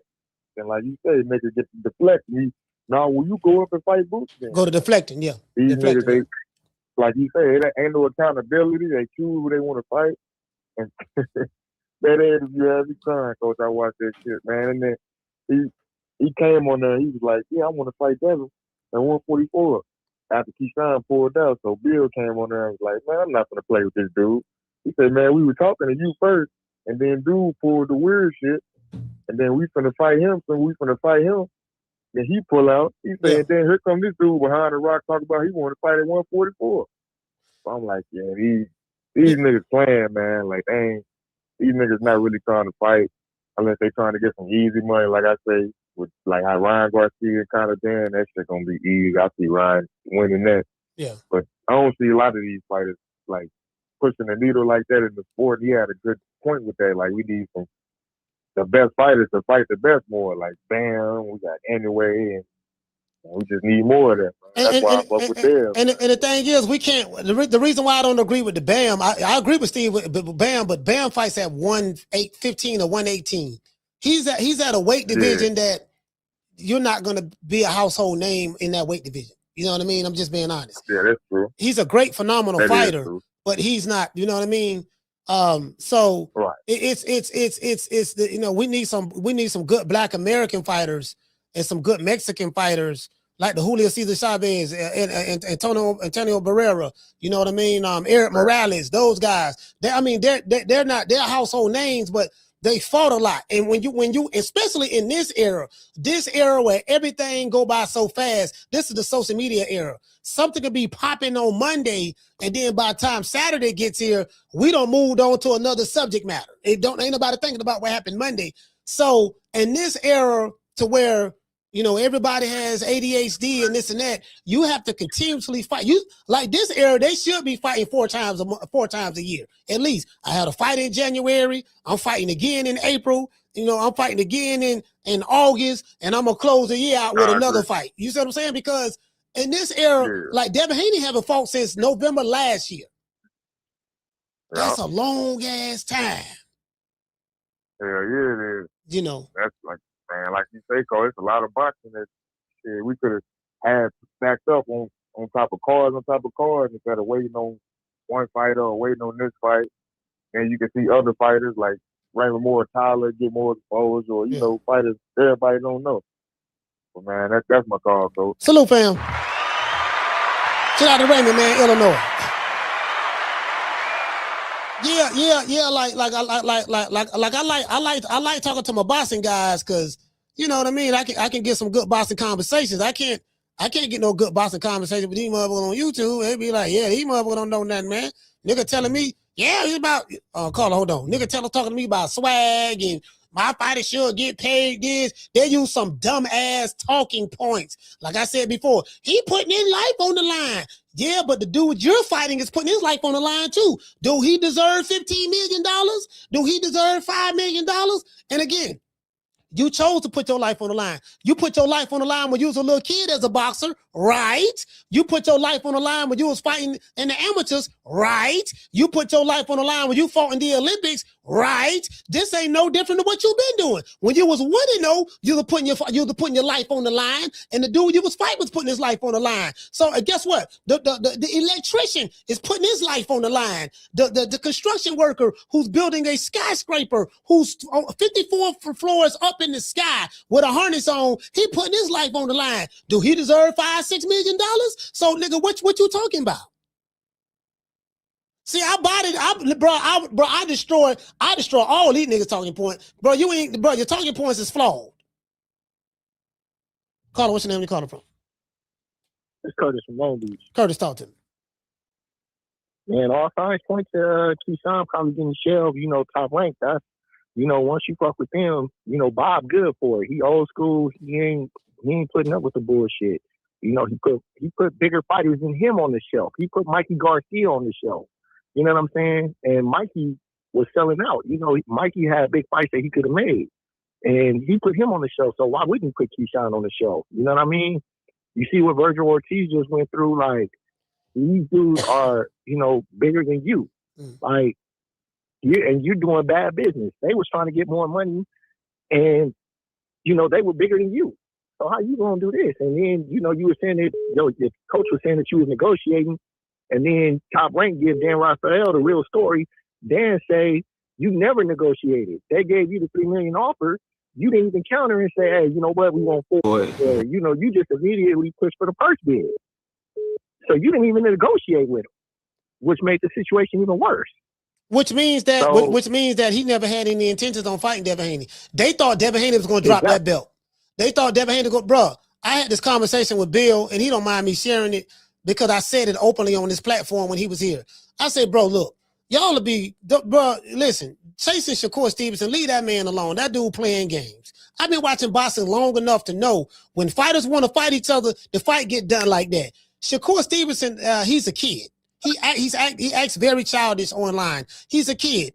And he doesn't move like Hagler, Dwight Muhammad Quaid. He doesn't move like those guys. These millennials, the Gen Z fighters, they different. They are a different group of people.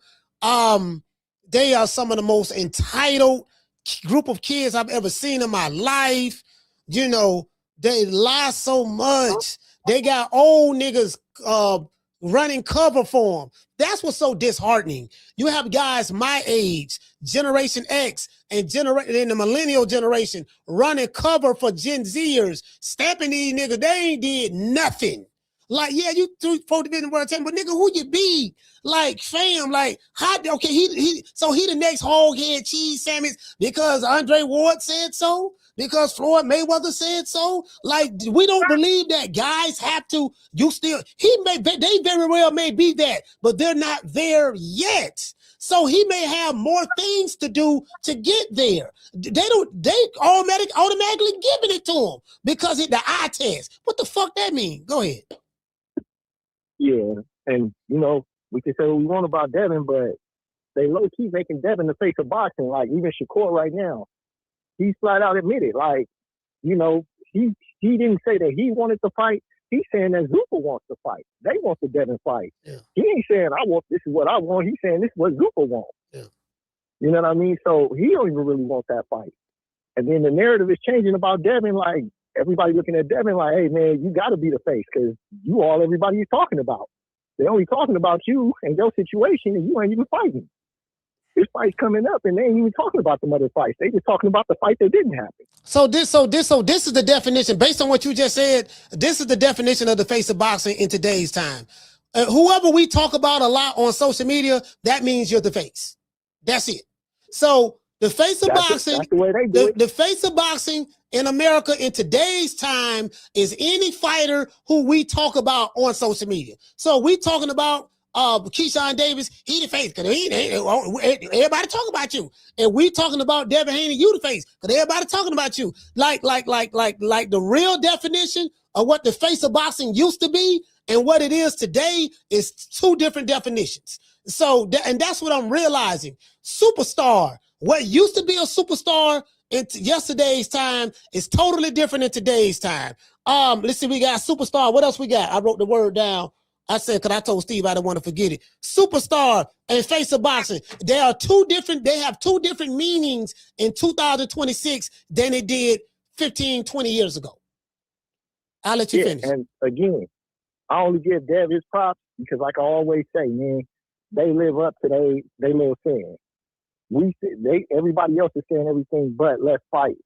It's never an issue on their end from all these, failed negotiations. They always accept. That's it's true. always the other side. So that's why I give Davis props. Like, he didn't have no problems. The dude that everybody picked to knock him out, he didn't have no problems fighting Brian Norman. And No, he he made didn't. it look easy. No, he didn't. Yeah, You know what I'm he saying? had a problem fighting And he Brian did Norman it. at And he did it. Yeah, you know, so I give Davis props, and I think he is the only one out here that's on a, you know, legacy chase that will be Hall of Fame that I can say right now for sure. He already been undisputed. Yeah. You know what I mean? Who knows what he's going to do at 147? Like, he's the only one that I look at, and that's, you know, that's the only fighter I fuck with right now. So that's my call. Salute, fam. Yeah, this shit, the face of boxing and superstar is a word that just, bruh, I can think of 5 or 6 fighters that's the face of boxing in America, according to what their fan bases are saying. Maybe 10. This nigga the face of boxing. This nigga the cash cow. This nigga the face of boxing. That nigga is the he's a superstar. You a superstar. They a superstar. She's a superstar. Them a superstar. That's a superstar. Like, you get what everybody superstars. Everybody, you get what I'm saying? Like, come on, fam. And it's the old niggas. Bro, it's the old niggas who did this. Let me see. I gotta read the super chats. Shout out to Sid. He said Keyshawn, thank you, Lomachenko. I read that one. He says, given not ready. I read that one. Shout out to Rod. Hey, okay. Rod say Prince and Curry set up Key like that mama hoe. I read that already. Hold on. Caller, hold on. Shout out to Chose Wizard. What to say, fam? Dropping that quarter of a dub. Hey, okay. He said Keyshawn Davis and Shakur Stevenson don't realize they ain't headliners, but are certified ducks. So now they got to fight Tank for visibility or stay obscure. They can't even fight Tank because Tank don't even fight no more.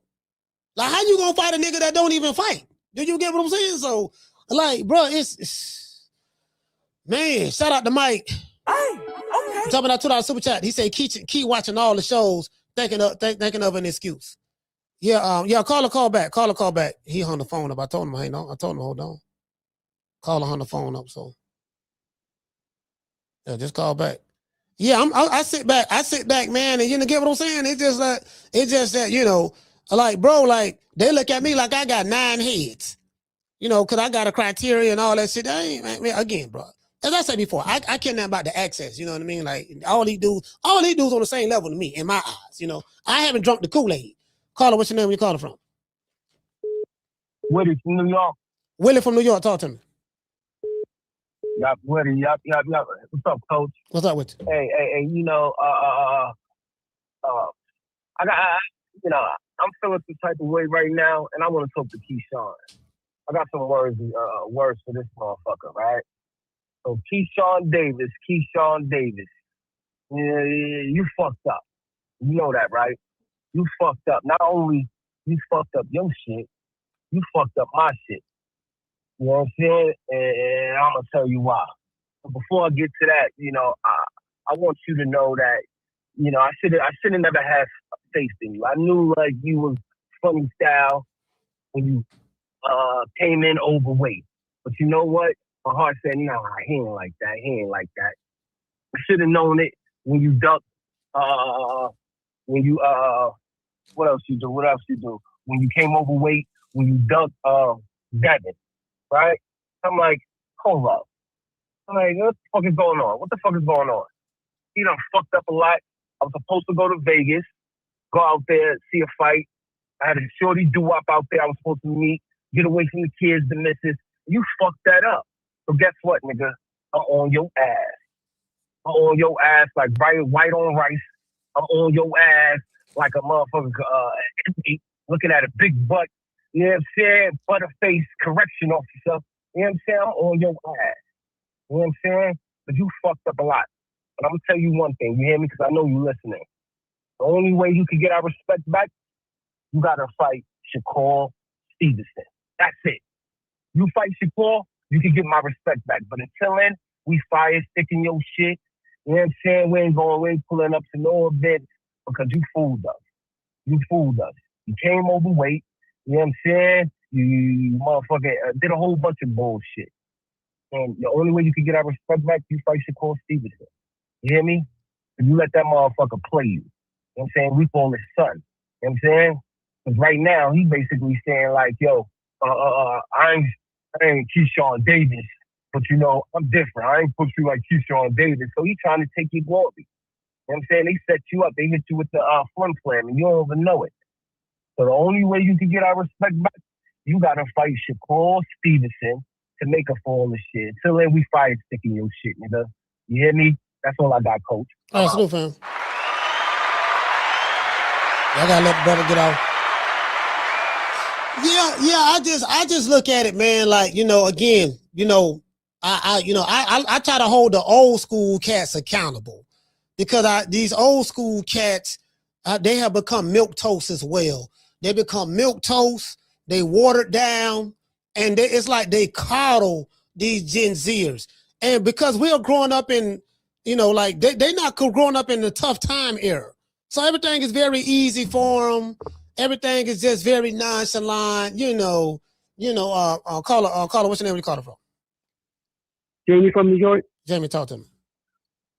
First things first. Great interview, bro. I appreciate everything you said, brother. Everything that man said, I agree with him 1,000%, bro. We all feel the same way. So, you know, boxing, bro, boxing's a joke, man. Today, in America. But, you know, Keyshawn Davis, if you want fights, my advice to you, whenever you see Bob Arum, you're going to have to drop to your knees, bro, and line some fights. Do whatever you got to do, man, because, hey, it's not happening. And I wish him luck with that, too, you know? Keyshawn Davis and his team, man, they played themselves, bro, you know? All his crew, man, looking bad right now. And let me ask you this, Coach. If Top Rank were to put this kid on the shelf, right, legally, how long can they do it for? Well, it says that they are required by contract to make sure he have a fight by May of next year. So I think he just had a fight May this year. I'm not sure, but they can keep him on the shelf until May next year because he got a couple of fights left on this contract. So they can say, okay, well, you ain't gonna fight no more this year, so we'll just make sure you have a fight by May next year. You know what I mean? So, you know, according to the contract, according to what Chris Mannix said, that Top Rank told him. Yeah. Okay. Yeah. But Coach, a similar situation happened with Felix Verdejo. The guy, you know, the clown, got into a motorcycle accident, got hurt, and pissed off Bob Arum. And, you know, I put him on the shelf, man. And I feel that they're going to do the same thing they did to him. I don't know if you remember this or not, Coach, but when he came back, they gave him all the hard fights, man. And that's when he started losing, you know. I think Keyshawn is going to get a taste of that, you know. These guys, man, they got to honor their contract, bro. And these are not little boys, bro. All these motherfuckers have Clarissa Shields energy, man. It's way too much, bro. That's not manly. I already know they get no pussy. But, Coach, I'll be honest with you, man. If they put him on the shelf, that's the right punishment, bro. These motherfuckers got to learn. That's my call, bro. All right.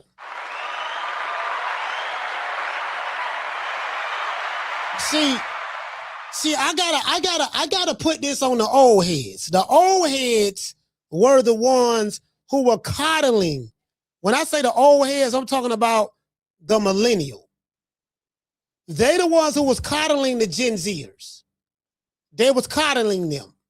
You know, yeah, man, you ain't got to do this and you automatically that and you get what I'm saying? I'm like, no, man, like, no, bro, like, then you motherfucker got to climb the ladder. No, you ain't got to climb the ladder, dog. Get on the elevator. Go all the way to the top. You good. Hey, shout out to everybody in the chat, man. Shout out to Miss Parker. Shout out to Reggie Owens. Shout out to The Natural. Shout out to CJ from the 504. Shout out to Aquila. Shout out to Brandy. Who else we got here, man? Caller, what's your name? Where you calling from? Hey, what up, Coach? It's Coach Eddie from ATL. Coach Eddie, talk to me. Hey, good talk, good interview, good talking points today, man. Everything you've been saying is spot on. I can't hear you, man. I know you're talking to me to the Bluetooth through your car, but it's kind of hard to hear you. Oh, is that better? Yes, better. Okay, yeah. So it was a good interview today, man. Good talking points today. And when listening to you and Steve Kim talk, man, it kind of was sad, but it was kind of realistic at the same time too, because when he brought up that point about Marvin Hagler coming back to fight the younger guy. John the Beast Mugabe. The Beast. Yeah. 25-0, 25 knockouts. Yeah. Destroyer. He was a destroyer. And he was way bigger than Hagler. He was bigger than Hagler. Yeah. These old guys today, they don't fight the young guys. They say them guys is high risk, no reward. Hell, the young guys don't fight the young guys for the most part. So ain't nobody fight nobody. I'm just saying. I say, you know why? I say because it's so much money in boxing right now that these guys is fighting once a year. I think that's the difference. Back then, those guys wouldn't get paid all that money, so they had to fight 2-3 times a year. These dudes are getting $5, $10, $15 million. They disappear for a whole year. Well, and then when they do come back, they need a tune-up. But they ain't fought so long. Well, Hagler was in a position of his career because he was really rich at that time. He was in a position he didn't have to fight John the Beast Mugabe. He chose to fight him. He didn't have to fight him. Right. Hagler had plenty of money at that time of his career. That was what, 1986. That was 1986 when they fought. He didn't have to fight him because look at all the other people he fought. You know, Hagler ain't dug nobody. Look at all the other people he fought. So if he chose not to fight John the Beast Mugabe, I couldn't have got mad at him because he fought everybody else. Hagler had what? Almost 70 fights. He was 62-3, 62-3-1. He had 66 fights. Hey, you know what I'm gonna say? I'm gonna say this, Coach. Then I'm gonna leave it alone. The reason why Hagler is different because he wanted to fight him. It's not that he had to. He wanted to. Yeah. That was his mentality. He said, y'all said this dude is the best. Y'all said he's a killer. I want to fight him.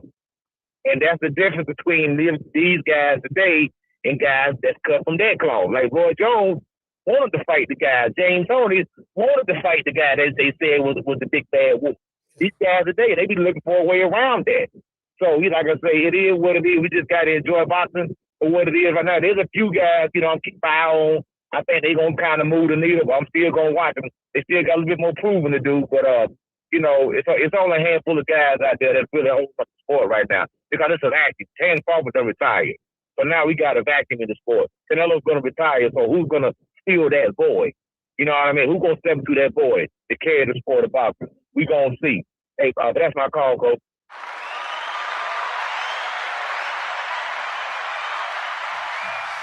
Yeah, see, I'm not so quick to crown nobody yet.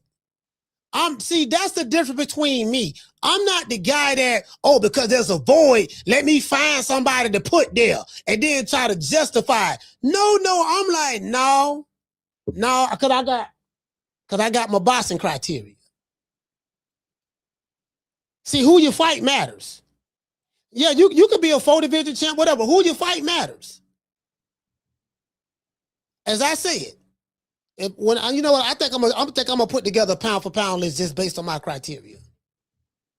I'm not gonna have 10 people on that list. I can tell you, it ain't gonna be 10 on there. As I told Steve, I believe that you don't have to have goddamn because you got 10 slots, 10 people. It may only be 4 that's doing everything. Caller, what's your name? Where you calling from? Hold on. What you say your name is, brother? Ant from DC. Man, Ant from DC. Talk to me, brother. Yeah, man. I had to call you back, man, about the old motherfuckers, man. That goddamn Andre Ward, man. Andre Ward, man. If you sit and listen to him, man, he's starting to be a real sucker with the boxing game, man. He's trying to tell these motherfuckers they shouldn't fight each other, man. Which is wrong. That's why him and Roy Jones got into it that day. They got into it. And a lot of these guys are taking, they listening to these guys saying that they shouldn't fight one another. That shit got to stop, man. Got to stop. I know we talking about Keyshawn stupid ass, but we can leave that motherfucker alone, man. He gonna be what he be. You're right about that. See, this is what I was saying. See, Andre Ward represent the millennial boxing era, and you got some guys from my generation saying the same. Some of them saying the same thing. They have helped they have coddled these guys because they got personal relationships with these fighters. And yeah, you're a fighter, I'm a fighter, I know what you're going through. And they coddling them and they try to look down on anybody who ain't boxed before. Nigga, Dan Rayfield ain't boxed before. Dougie Fisher ain't boxed before. But these motherfuckers know boxing. You don't have to be a boxer to know boxing. Just like you don't have to be just like you don't have to be a content creator to know how to make content. Like, a lot of you guys, get what I'm saying? Like, you can't be little me because you ain't box. That don't mean I don't know when a nigga running. That don't mean I don't know when a nigga ducking. That don't mean I don't know when the motherfucker ain't trying to fight the next guy or whatever. I know what the fuck I'm looking at. You ain't gonna try to be little me, nigga. He got my favorite fighter talking the same shit. He got Terrence Crawford talking the same shit. I'm like, come on, y'all. Cut this dumb shit out, man. Like Roy said, man. No, if the motherfucker step over that motherfucking line, we gonna get it. Period. I don't care who you are. We gonna have to get it in, man. And look, that old brother shit, Keyshawn and what you say, the pretty motherfucker from New Jersey with the dimples. With the dimples, yeah. And they gotta stop that shit. Stop that stupid shit, man. Cause he's starting to move like Tank, man. If you ask me, he's doing the same shit, ducking motherfuckers like Tank did. If you ask me, that's how I'm looking at it, man. That's all I got to say, though, dog. Salute, fam. Yeah, man. Right now, dog, I'm just like, it is what it is. I mean, I'm listening to these guys online, and this is the problem. So what I'm going to do, I'm going to stand on what I stand on. I'm going to stand on what I stand on. It is what it is. I mean, that's just the reality of the situation. Fuck it. I'm going to stand on what I stand on. It is what it is. Again, you on your side, I'm on my side. I ain't got no problem with that. Caller, what's your name? Where you calling from? It's Raymond from Illinois. Coach. Raymond 2 times. Yeah, man. I just realized what the last call just said, and now I understand what y'all was saying now because I watched that podcast before Boots and who was the last name you just saw? What was his nigga name? Just Boots and Xander Zayas. Shit, the Puerto Rican. And Xander Zayas. It was a podcast they was on and Andre Ward was like, yeah, but you gotta give Xander Zayas credit because he didn't have to take this fight. A lot of fighters not taking that fight. He's too young here and Roy Jones cut him off. I don't want to hear that too young shit. He said, you got champions that had 9 title defenses at the age of 22. He was like, I don't want to hear that too young shit. Once you go get that belt and you decide you want to go get the belt, you at the top of the hill. Now they coming to get you. You got to defend that belt. Yep. So ain't I don't want to fight him and I don't want to do this and that. No, that's your job once you decide you want to be the champion. And he told him, if you don't want to be the champion and you scared to fight, then put some belts down and let somebody else fight for him. And I understood where Roy was coming from then, and now I see where y'all are coming from. Because these niggas, Andre Ward was basically saying that niggas don't have to fight the best once they get in a position, and that's the problem. You niggas stalling the belts and hold the divisions up and shit, and we don't know who is who because it's 100 belts. You got all the Reggie belts, niggas stalling Reggie belts. It's like, man, yeah, this shit's getting ridiculous, man. And I see what the boxing fans saying about this shit.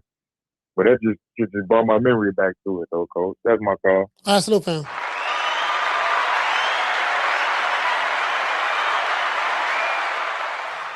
Shout out to Mike. Hey, okay. Dropping that quarter of a dub. He said Ray Leonard, Hitman Hearns, and Duran ducked the Beast. Hagler was the only one that fought the 4 kings that will fight the Beast. Yeah, I don't know about that. I'm not going to sit here and say that you're right on that. I got to do research on that. I'm not going to sit here and say you're right on that. You're saying that Ray Leonard and Hearns and them ducked the John the Beast Mugabe. I don't know about that one. I don't know about that one. I'm gonna do my research on that. I can't just take your word on that. I don't know about that. Cause I don't know if they were still in the middleweight division at that time. Carla, hold on. Cause I got an interview from John the Beast Mugabe. Matter of fact, I got it right now. I got an interview from John the Beast Mugabe, and I know how they was moving John the Beast Mugabe real careful. I got an interview from his trainer. Because John the Beast Mugabe was in the ring. There was his last fight that he had prior to fighting the Hagler. They moved him along. You get what I'm saying? There's interviews on that. So yeah, I don't know about that, fam. Caller, what's your name? Where you calling from? What's up, Coach? It's Derek from Florida. Derek, talk to me. Yeah. You sound hey, Coach, muffled. I You got sound a muffled, question. but go ahead. All right, hold on. Can you hear me a little bit? Let me go now. You sound better. All right, how about now? All right. Hey, Coach, I got a question, but like, who's the close on the fight? Coach, look, they asked him about Rayo. If he want to fight on Rayo's brother, he turned it down. The man don't want to fight Shakur. You feel me? Yeah, we already know he don't want to fight Devin. On top of that, and he clout that he said Antoine Russell, but I highly doubt it. I'm like, cool. Who do you think he's gonna fight? Like, this nigga ain't trying to fight nobody. Coach. Yeah, I don't. Man, I'm not even gonna lie, man. I really don't care. I'm kind of like done with Shakur at this point. I really don't care. Yeah. Like, I really don't care, bro. I don't. We gonna get some good fights on Twitter from him. One more thing, Coach. You know what really made him look cookie? When he fought Edwin. Well, Rayo knocked him out, and when he fought Edwin, he ran. He didn't even try to take chances. Like, you could put hands on Edwin or test his chin. You feel me? He didn't even try none of that. That really made him look cookie. So Rayo knocked him out. And yeah, man, I think he's gonna fight. The pit bull. Why? He's gonna break up a little pit bull. Well, he's gonna be something though. Why? Y'all ain't gonna like. He's gonna break up some bullshit fight. But yeah, that's my call. All right.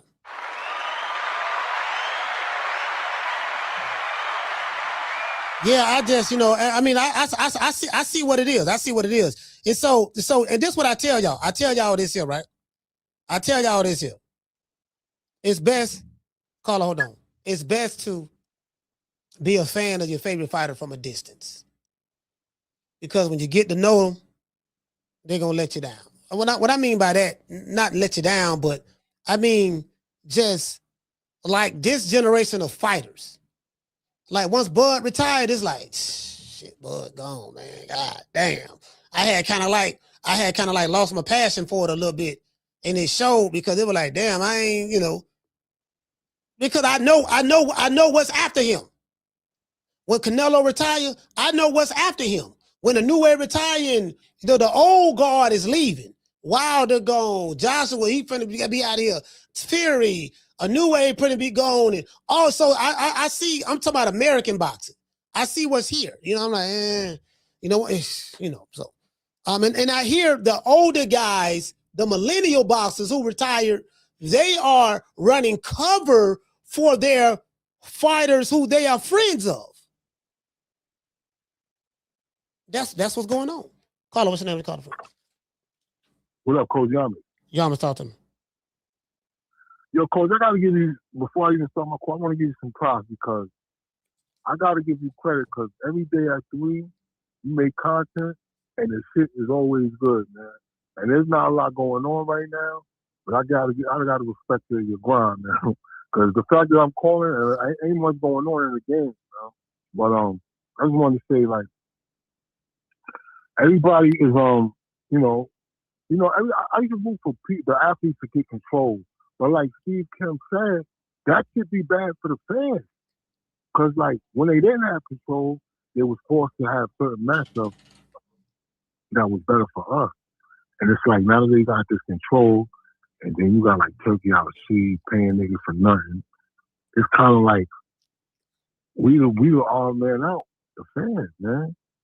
And yo, this dude turned down $3 million. Nigga, nobody knows you, man. I'm sorry to say, like, if you don't watch this shit, nigga, I watch. I'm a big fan. And I don't really know much about this dude like that for you to turn that kind of money down, man. But, we in the era of your truth, which means your delusion, in my opinion. I hate that fucking shit. Oh, it's my truth. No, man. That's some bullshit you believe. That ain't got nothing to do with facts. That's some shit you convince yourself. That don't mean we gotta go for that shit or the public. Cause like, yo, I could do some bullshit, get jammed up, and that judge, Judge, this is my truth. Yeah, all right. See how that far that gets you, man. And it's like, it's crazy because when I talk about the athletes in control, I look at the LeBron situation. Like, yo, he's on the decline crazy, man. He goes to Philly. They got all this hoop out. Where's he going? Where's he going? Them niggas ain't winning shit with him. That's the reality of it, man. He ain't the player he used to be. He wants the ball all game. And like we in that era, we not worried about substance. We more worried about who's popular and who gets attention now. And like it's ruining boxing, ruining sports. Yo, I would say it's ruining society, in my opinion, man. That's just me, Coach. Maybe I'm crazy, but yo, like homeboy called in, he say from New York, talking about they were born this weekend and he had some CEO bitch. No, that nigga don't even know you alive, man. Like that nigga don't care about you. I don't know, man. Maybe I'm old school. I'm getting older and shit, man. But that's my call, Cole. I had to get that in, man. Thank you for the good content. Yes, sir. Salute, fam. Yeah, I get it. I understand where we at, what era we in. I get it. And again, I'm not really gonna complain about it. I make adjustments. I see what it is. I don't listen to outside. I know what this shit's supposed to be. I know what I grew up watching, and I know what I'm seeing now, and I know what it is, right? And this is the reality of the situation. As I said before, fighters have a fraternity. They are a part of the fighter fraternity, the boxers, right? And then you got the fans and then the fighters. What I'm trying to get y'all to understand, the disconnect is this here. There's a whole new game today, right? And the fighters fraternize with each other. I'll call it, hold on. The fighters fraternize with each other. And, that's just the reality of the situation. And me and you are not a part of that club. And so when you have fighters who now they're working in the media, some of them, not all, but some of them, they conform. And they push this new school shit. You get what I'm saying? And they try to diminish anyone who don't, oh yeah, well, I was a boxer, so I know what I'm talking about. No, fuck you don't. Because when you was a boxer, you did the total opposite of what you telling this nigga to do. So how the fuck you gonna tell me that this what he should do when you didn't do that when you was boxing? It was what you did that made you establish yourself as the boxer that's now you in the Hall of Fame or finna go to the Hall of Fame or whatever the case may be. The level of hypocrisy is ridiculous. Did you get what I'm saying? So, it is what it is. We just agree to disagree on that. I ain't finna kiss no nigga ass over this shit. I'm not. Not Coach Malachi. I don't know how to kiss ass. I don't. I wasn't taught that. Caller, what's your name? Where you calling from? Damien from Baltimore. Damien, talk to me, brother.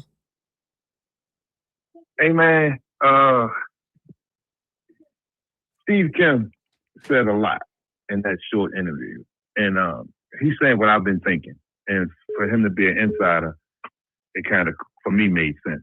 The fighters, like we'll use Keyshawn, for instance, since he's the topic.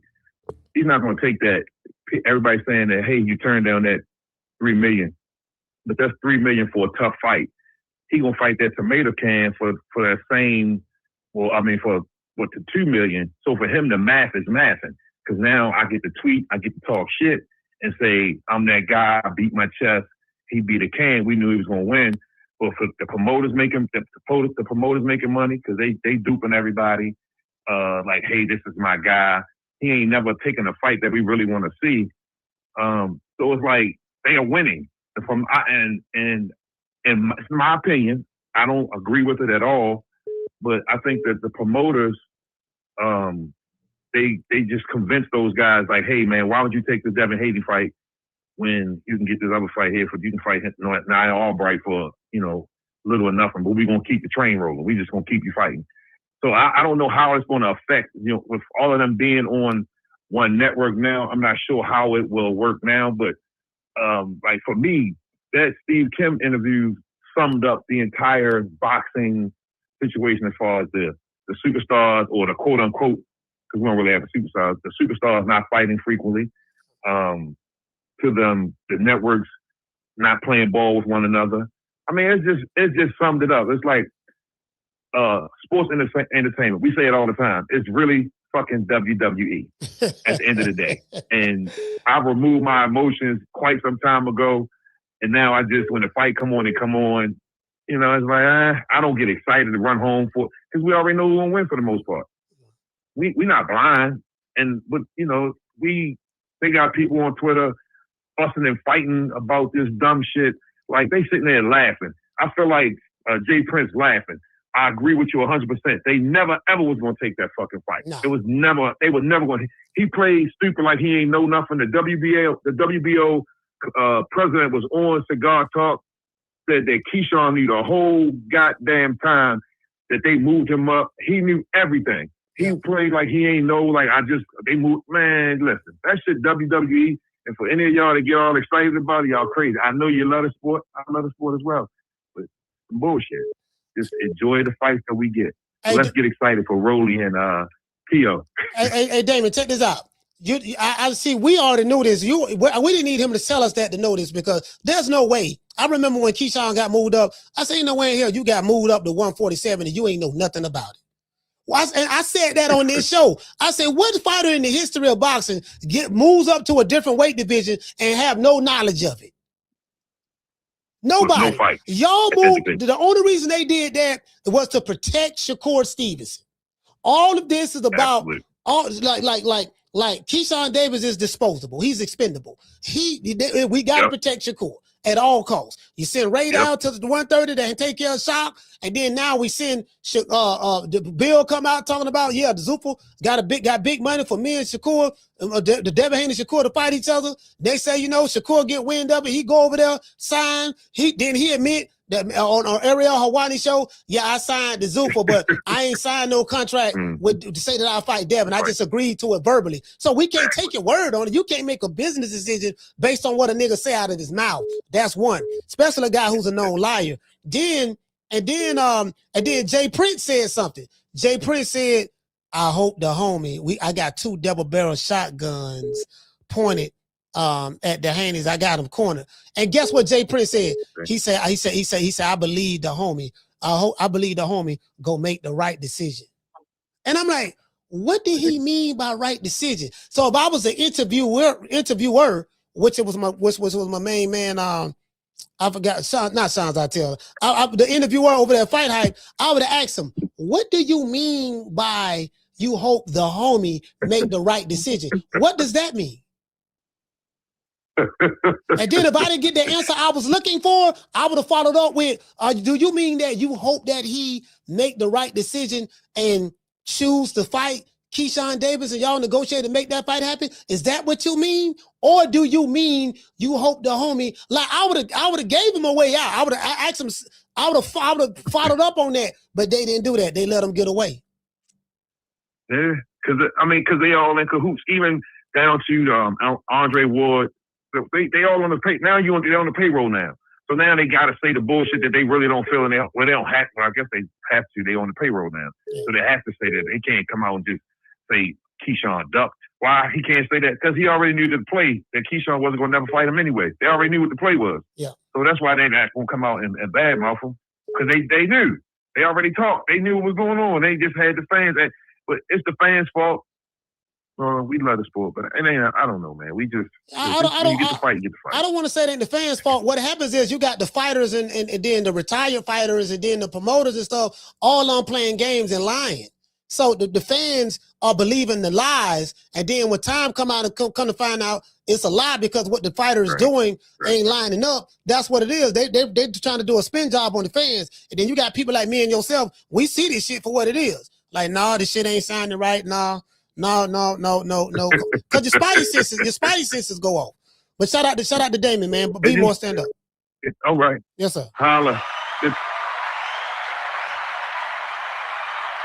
Yeah, the spidey senses go to tingle. I'm like, no, that ain't sounding right. Caller, what's your name? You call it from? What's going on, man? It's Choice, man, from the town. Choice from the town. Talk to me. Listen, man, I'm from Oakland, just like Bill, just like Devin, and just like Ward. I got respect for both of their careers. And I'm not into the boxing game. But like you, I was born at night, but it wasn't last night.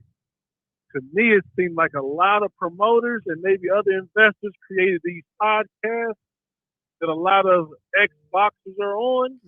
and it's controlled. It You know is. what I mean? It No. already got us. Go ahead. No. I didn't mean to interrupt you. No, it is. You're spot on it. I don't know about the promoters creating the podcast, but yeah. So the mainstream corporate media, the fighters or the like the different reporters and stuff who have their own part. We got to try to control the narrative because, like me, I'm a part of the Wild Wild West. The Blue Blood Sports TVs, the Dante's Boxing Nations, the Goodfellas, the boxing gyms. We are a part of. Again, I don't know all of these guys I'm mentioning. I only know some of them, but I'm saying Right, like it's the Wild Wild this West. the Wild Wild West, and we're independent, so we're not controlled. I damn sure ain't controlled. I'm gonna say what the fuck I want to say.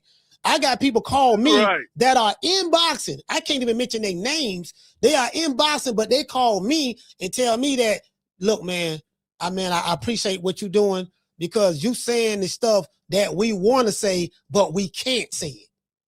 These are the conversations that I have off this camera. I'm telling you what I know. These dudes know what they doing. They know what the fuck I'm saying is right. Or people like you, they know that but they can't come. They can't say it. They can't say it.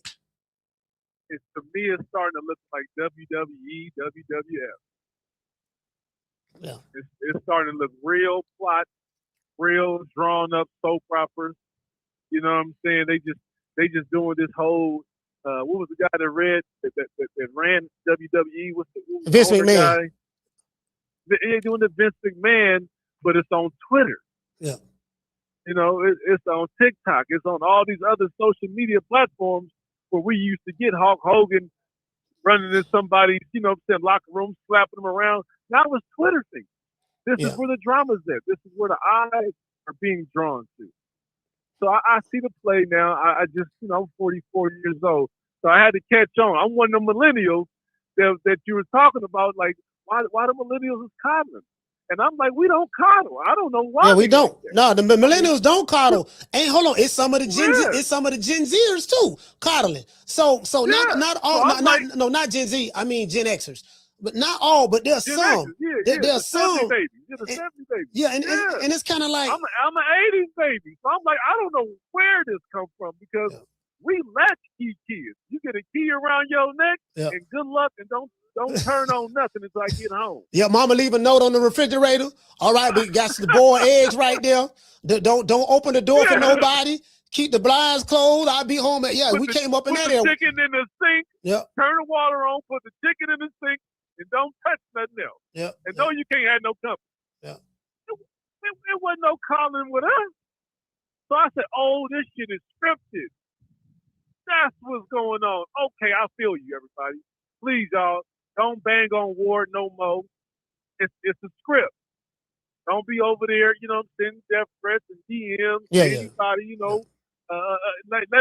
breathe, y'all. It's a script. Y'all didn't know y'all was in WWE? Yeah. Now you know. Niggas who ain't never made $3 million, $2 million, $1 million is turning down millions of dollars. Why is this world crazy? It's not crazy, y'all. It's just scripted and y'all don't know that. Relax. Okay, well, I'm good now. I had to figure this shit out, man. This shit, because this shit right here almost broke my heart. Like when the Seahawks didn't hand it in the beast mode so he can score the touchdown. This shit is like, what's going on? Oh, it's a script. My bad. All right. All right, salute, fam. Thank you for calling, bro. Good out there.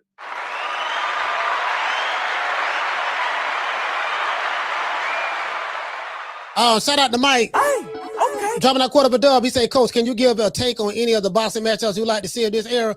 Man, I want to see all the dudes. I want to see Devin fight Tank fight Shakur fight Keyshawn. Let's see.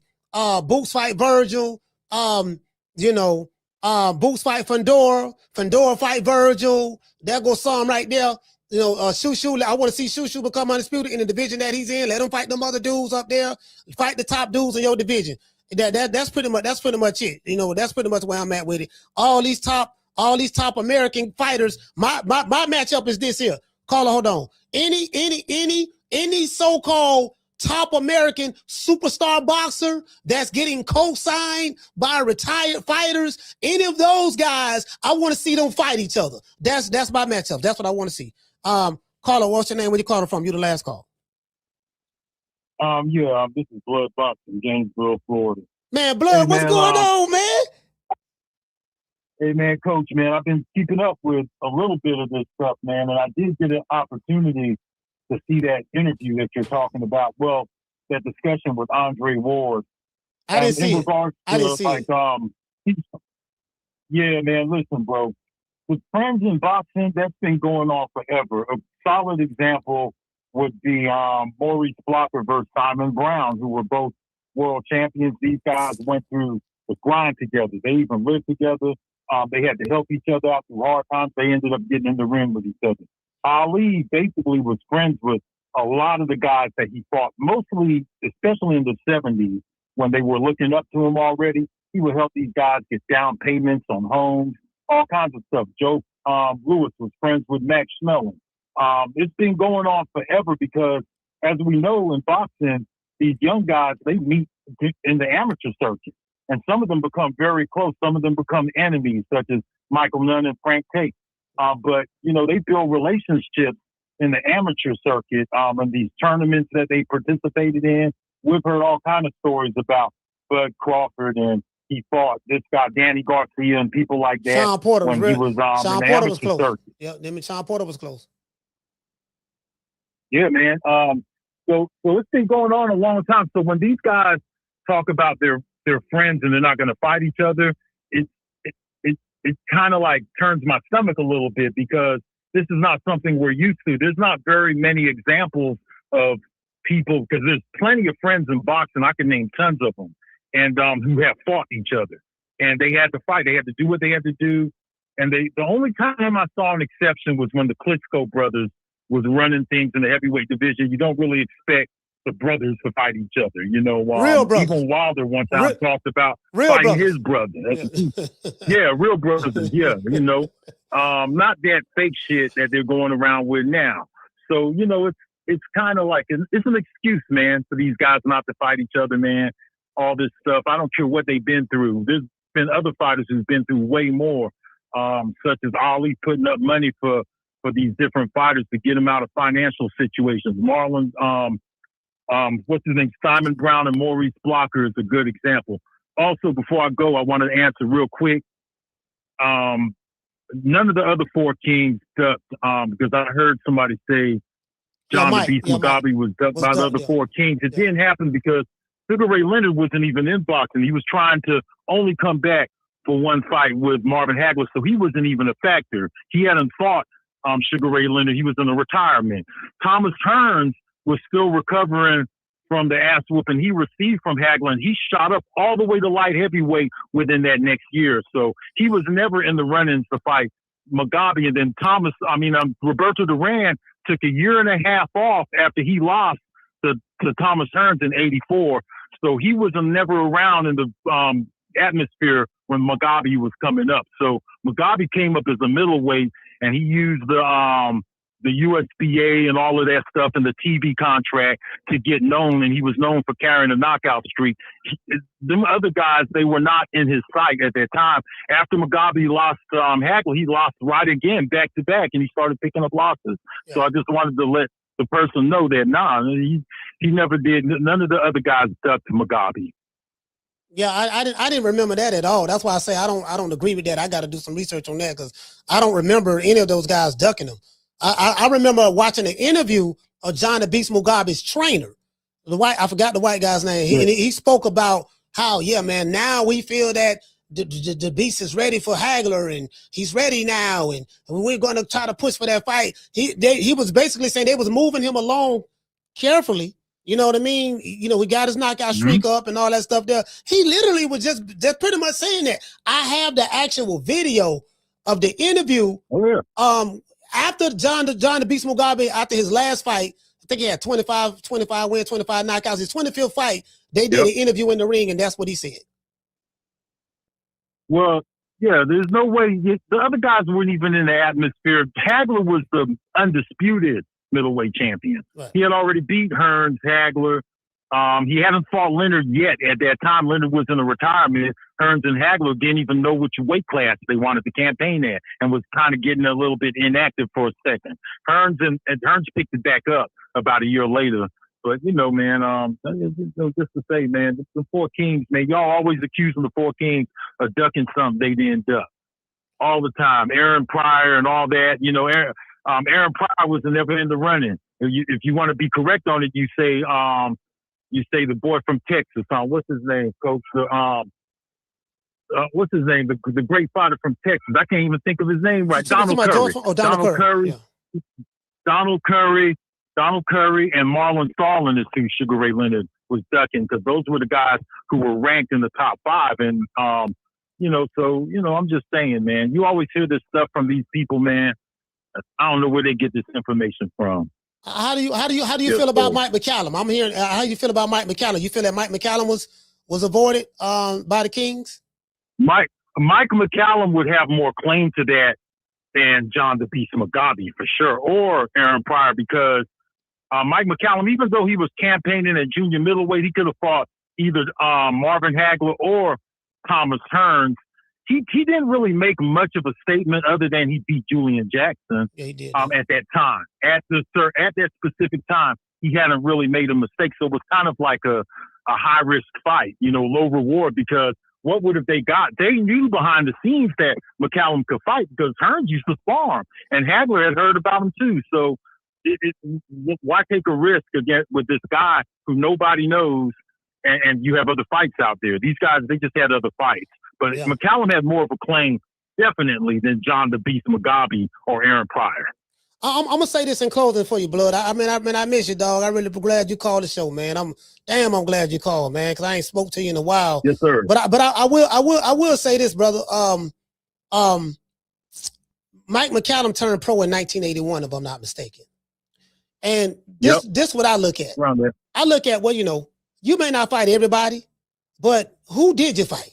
I'm not gonna be mad at you. Okay, if you fought Godzilla, King Kong, Mothra, Voltron, and Ultraman, but you didn't fight Vegeta, or you ain't fight Goku.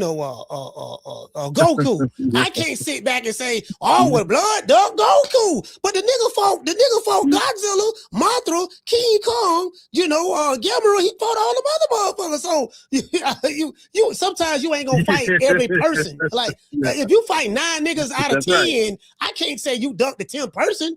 I mean, I'm just saying me. That's how I look at it. Yeah, I agree. That's how I see it too, man. Yeah, man. Thanks a lot for having me on, Coach, man. Hey, man, I'm going to holler at you, bro. I'll holler at you, man. I got another documentary coming out. Oh. Sugar Ray Robinson is coming out, man, and that's what I've been working on. So I'll be back. All yes, right. Sir. I appreciate you, man. It's going to be on boxing documentaries, right? Yes, sir. Retro boxing and documentaries. Yes, sir. The Sugar Ray Robinson documentary coming soon. I mean, I appreciate all right, that, man. One love, Coach, man. Yes, sir. Be easy, my brother. Yeah, Blood, man. Let me tell you something. Yeah, that dude right there, I'm gonna tell you, it's some 2 motherfuckers that's smart as hell in this sport. I'm talking about Steve Kim, Dougie, especially Dougie Fisher. Blood boxing, he's a boxing historian. Do you get what I'm saying? So I love talking to those guys because those guys know a lot. They know more about boxing than I do. Those are the guys who I say, I sit back and could I be learning shit and talking to them? Blood gave me, I got a box, and I read like 4 of the magazines. Blood gave me a box of just old school ring magazines, like the real magazines, the real ring magazines, just, so I get to see exactly what was going on at that time, what was printed at that time. We talking about, he gave me shit from the 60s, the 70s, the 80s, the 90s. So I know what was in print at that time. Bro, like that man gave me some shit, bro. Shout out to Levi for dropping that. Bam, dub on your boy. What you say, fam? He say, Coach, I'm sorry, man. He say, I'm sorry. Man, American boxing is on life support. I'm following UK boxing until they figure this shit out. Shout out from what you from? Shout out from Ecuador. Ecuador, salute, fam. Shout out to Harvey. Dropping that half for bam, dub on your boy. Hey, Leroy. Super chat received. Playtime's over, boy. Hey, what to say, Harvey? Harvey say everyone need not to support the BS monetarily, thinking the people will fall for anything. I mean, it's definitely WWE. And as I said before, like once these guys get involved in the business aspect of boxing, you can tell like You could tell what's going on. I'm like, dude, when you was a fighter, you said this what you said when you was a fighter. This is your mentality when you was a fighter. But now you're not a fighter anymore, and you are on the corporate side of boxing. You are on the reporting side of boxing.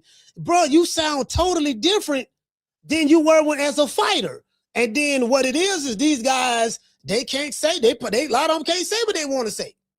I'm telling you, they can't say what they want to say, bro. I'm telling you what the fuck I know. And if they really feel that way, it's bad. It's a shame. Because my question would be, when you was a fighter, this what you said, and this how you moved. Why, now that you're not a fighter and you're retired and you're working for a network, why are you saying something totally different now than what you said when you was a fighter? Like, what happened? What changed? What's the difference? They'll never interview with me. True. And you know why? Now y'all see why. Because just that question right there. So you know they got their token Negroes that they're going to go to. They got their tokens that they're going to go to. So you know who is who. Because, okay, this guy getting all of this guy getting that, this guy getting that. So those are the ones that's on the preferred list. So, motherfucker like me, I work around it. That's why you got to be the talent yourself. See, me, I'm the talent. And so the people come to see me. You see what I'm saying? And so I got some good advice from Steve Kim. And yeah, I want to say Steve Kim. I got some good advice from Steve Kim. Steve Kim told me, because I asked him for some advice. He said, you know what, coach, you know what you need to do? He said, man, just continue to do what you're doing. Stay focused on what you're doing. And don't even try to get involved with, the corporate America aspect of boxing. You on the right path. The shit ain't what you think it is. You get what I'm saying? He said the shit ain't what you think. He didn't say shit, but he says not really what you think it is. The shit overrated. Right now, man, just continue to do what you're doing. You built the platform on your own. You built your audience. You got people that are killed to try to do what you're doing. Because doing this is not easy. Coming on social media and then building a following. Starting from scratch. Motherfuckers ain't know who the fuck you were, and then building it up to where you at now. Like that's what influencers do. That's an influencer. Do you get what I'm saying? But you got to be good to know what the fuck you doing to do this shit. And you got to be consistent. One thing about me, I've been consistent since I started this channel. 3 o'clock, East Coast Standard Time. We've been doing this shit since 2021. It was still like COVID around that time. You get it? Was still kind of like around that time. Since 2021. And that's it. It's simple as that. I rock with those who rock with me. If you fuck with me, I'll fuck with you. If you don't fuck with me, I don't fuck with you. It's simple. I don't try to go outside of that.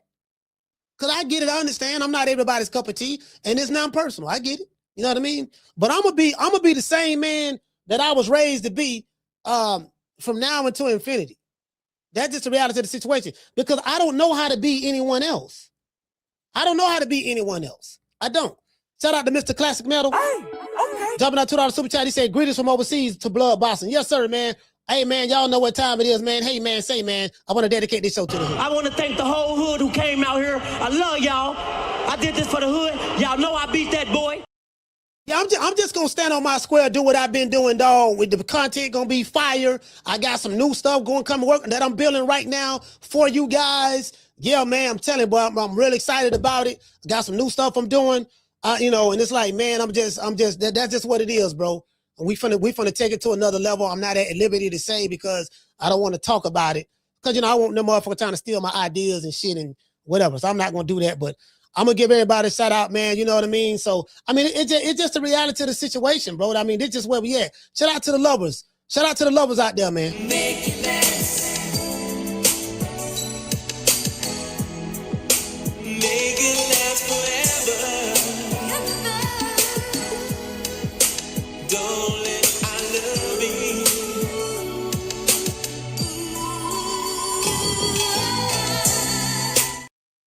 Oh, I gotta show y'all this here. Cause a lot, as I say, they talk about Floyd. Floyd did this. Floyd, we following the Floyd green print. Okay. When I fought Oscar De La Hoya, everyone wants to know what is the A side and the B side. Oscar De La Hoya did make more money for that fight because he's the A side, and I had to respect it. He chose the weight. He chose the gloves. He chose the arena. Basically, he chose everything. All I had to do was show up. He chose the judges. He chose the referee. And my job was to show up as the B-side, do what I have to do so I can become the A-side and call those same shots that Oscar De La Hoya called when we faced each other. How bad did you want that fight at that particular time? I mean, I don't remember, a lot of times you hear, there's a hang up in negotiations because of this, because of that. But when you fought Oscar De La Hoya, I don't remember, any issues. It seemed like you agreed to everything he wanted. I agreed to everything Oscar De La Hoya wanted. Everything.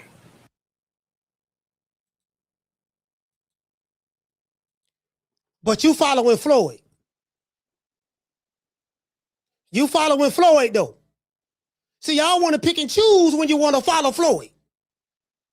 You want Floyd Mayweather praise and money, but you don't want to go through the pretty boy Floyd phase. You don't want to make the sacrifices. You got a $900,000 nigga talking about $3 million is a low ball offer from his own promotional company. Then he blames the fighter that he quote unquote wants to fight, the fighter that you moved up in weight to fight. So this lie, I woke up one day, I was at 147. You niggas just lie like a rug. You didn't want that fight. You didn't have no confidence in yourself. You can wolf, you can buck your eyeballs out like Chicken George, but you didn't want that fight. You can scream belt the ass. You can have all these niggas co-signing you, stamping you. The reality of the situation is, I don't give a fuck what the stamp say, the people who stamping you. I know what I'm seeing. And I use your words against you. You ain't that, brother. You not that. You ain't have no confidence. Y'all were trying to trick Devin Haney to drop his belt and created a lie, which is a false narrative. Yeah, he gonna drop the belt because he's scared to fight Key. Y'all tried to make Keyshawn this boogeyman that he's not. He got a lot more work to do to become a boogeyman. Boogeymen don't move like that. You asked for the first bid and you rejected $3 million when you was a $900,000, $1 million fighting ass nigga. So the only logical explanation is this. You ain't want that fight. You weren't confident. You ain't want to get beat by the Silver Spoon kid, the Chinny kid, the Henderson, Nevada kid. Yeah, that dude right there was going to whoop your ass.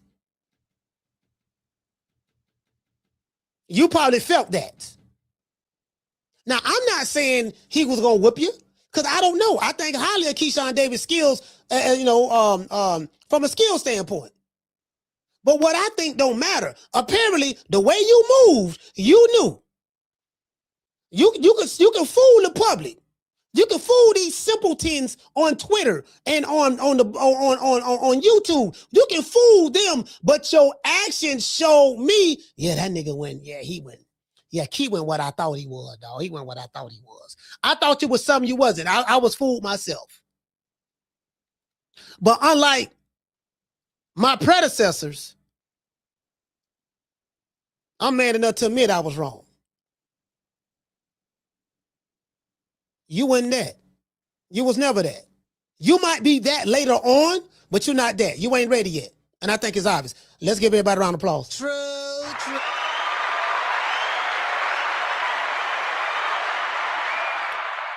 Hey, man, drop the name in the city where you from. I'm going to give everybody a shout out right after these messages.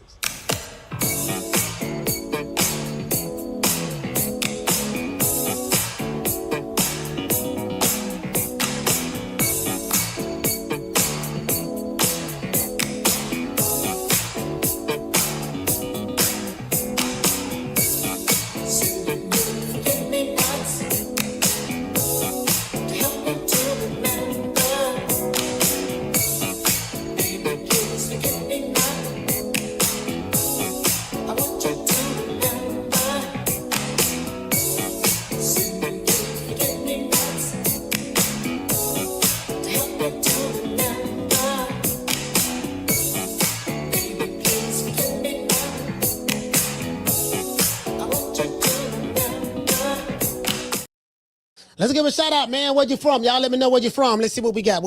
Shout out to H-Town. H-Town down. Shout out to Maryland.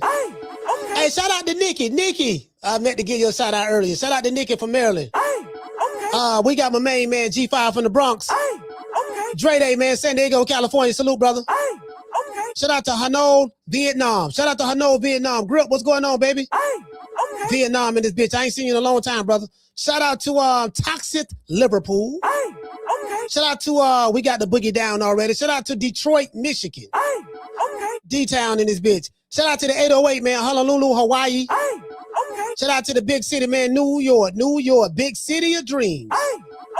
Everything in New York ain't always what it seems. You might get food if you come from out of town, but I'm down by law and I'm from the dog pound. Hey, anyway, it's all like that. Hey, shout out to Fayetteville, North Carolina. Shout out to Milwaukee. Old Town in this BI. Old Town, that's Orlando, Florida. Shout out to the Bay, man, the Bay Area, man. They called it the Yay area. Shout out to San Diego, California. Orderly in this BI. He said, Orderly, coach. Salute, AJA. Salute, fam. B More in this BI. Shout out to B More. You know, one of my favorite fighters out of Baltimore was Joe Gans. And I think Joe Gans from Baltimore. And Dwight Muhammad Okwai. I think he was from Baltimore. No, you know what? I think he was born in Camden, New Jersey. Was he born in Camden? He's either from Camden or Baltimore. I want to say Baltimore.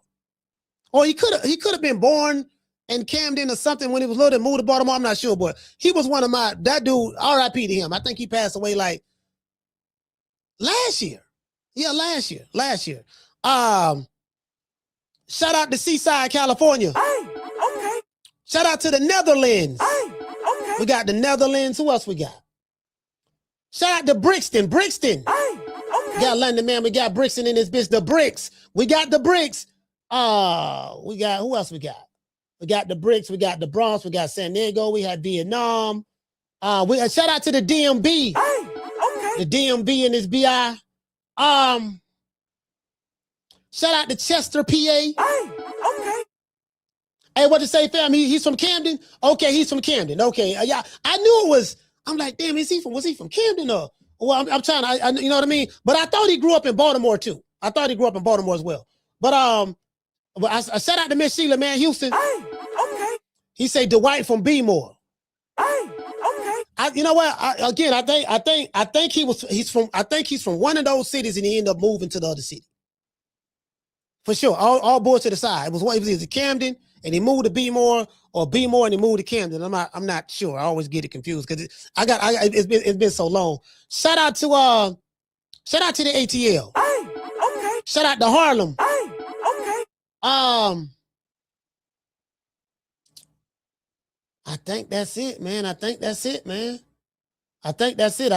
got everybody, man. If I didn't get you, man, I'm trying to get some more. People. All right, cool. Look like that's it. So yeah, shout out to Rhode Island, man. Bruce Gas in this BI. Oh, we can't forget about, man, Blood Bossing, man. Blood Bossing, man, from Gainesville, man. Gainesville, that's my brother there, man. I fuss with blood. blood. No, when it comes to boxing, you know what shit. Shout out to all. Oh yeah, shout out to Steve Kim, man. Steve Kim. Shout out to Steve Kim. And let's give a shout out to everybody who called. Shout out to Raymond. Curtis from Long Beach. Shout out to Woody. Shout out to Jamie. Shout out to Coach Eddie. Shout out to Ant. Shout out to Derek from Florida. Yarmis. Shout out to Damian from B-More. Shout out to Choice from Oak Town. Blood Bossa from Gainesville. Give a shout out to all of the super chatters. Let's see. Shout out to, I don't know how to pronounce your name, brother. Oh yeah, shout out to Zepper. Shout out to Zepper. Salute to you, fam. Shout out to Zepper. Gold Rush. OBW Stretch. Who else we got? We got OBW Stretch. Shout out to Green Eyes P. Get over here. Shout out to Dark 80s Man. Rod. These are all the super chatters. Shout out to Mike. Shout out to Levi. Harvey. Mr. Classic Metal. I'll catch you guys on the next one. You know my motto. Don't meet me there, beat me there. Peace. Man, I'm out of here, bro. Let's go. Man, I'm out of here, bro. Let's go.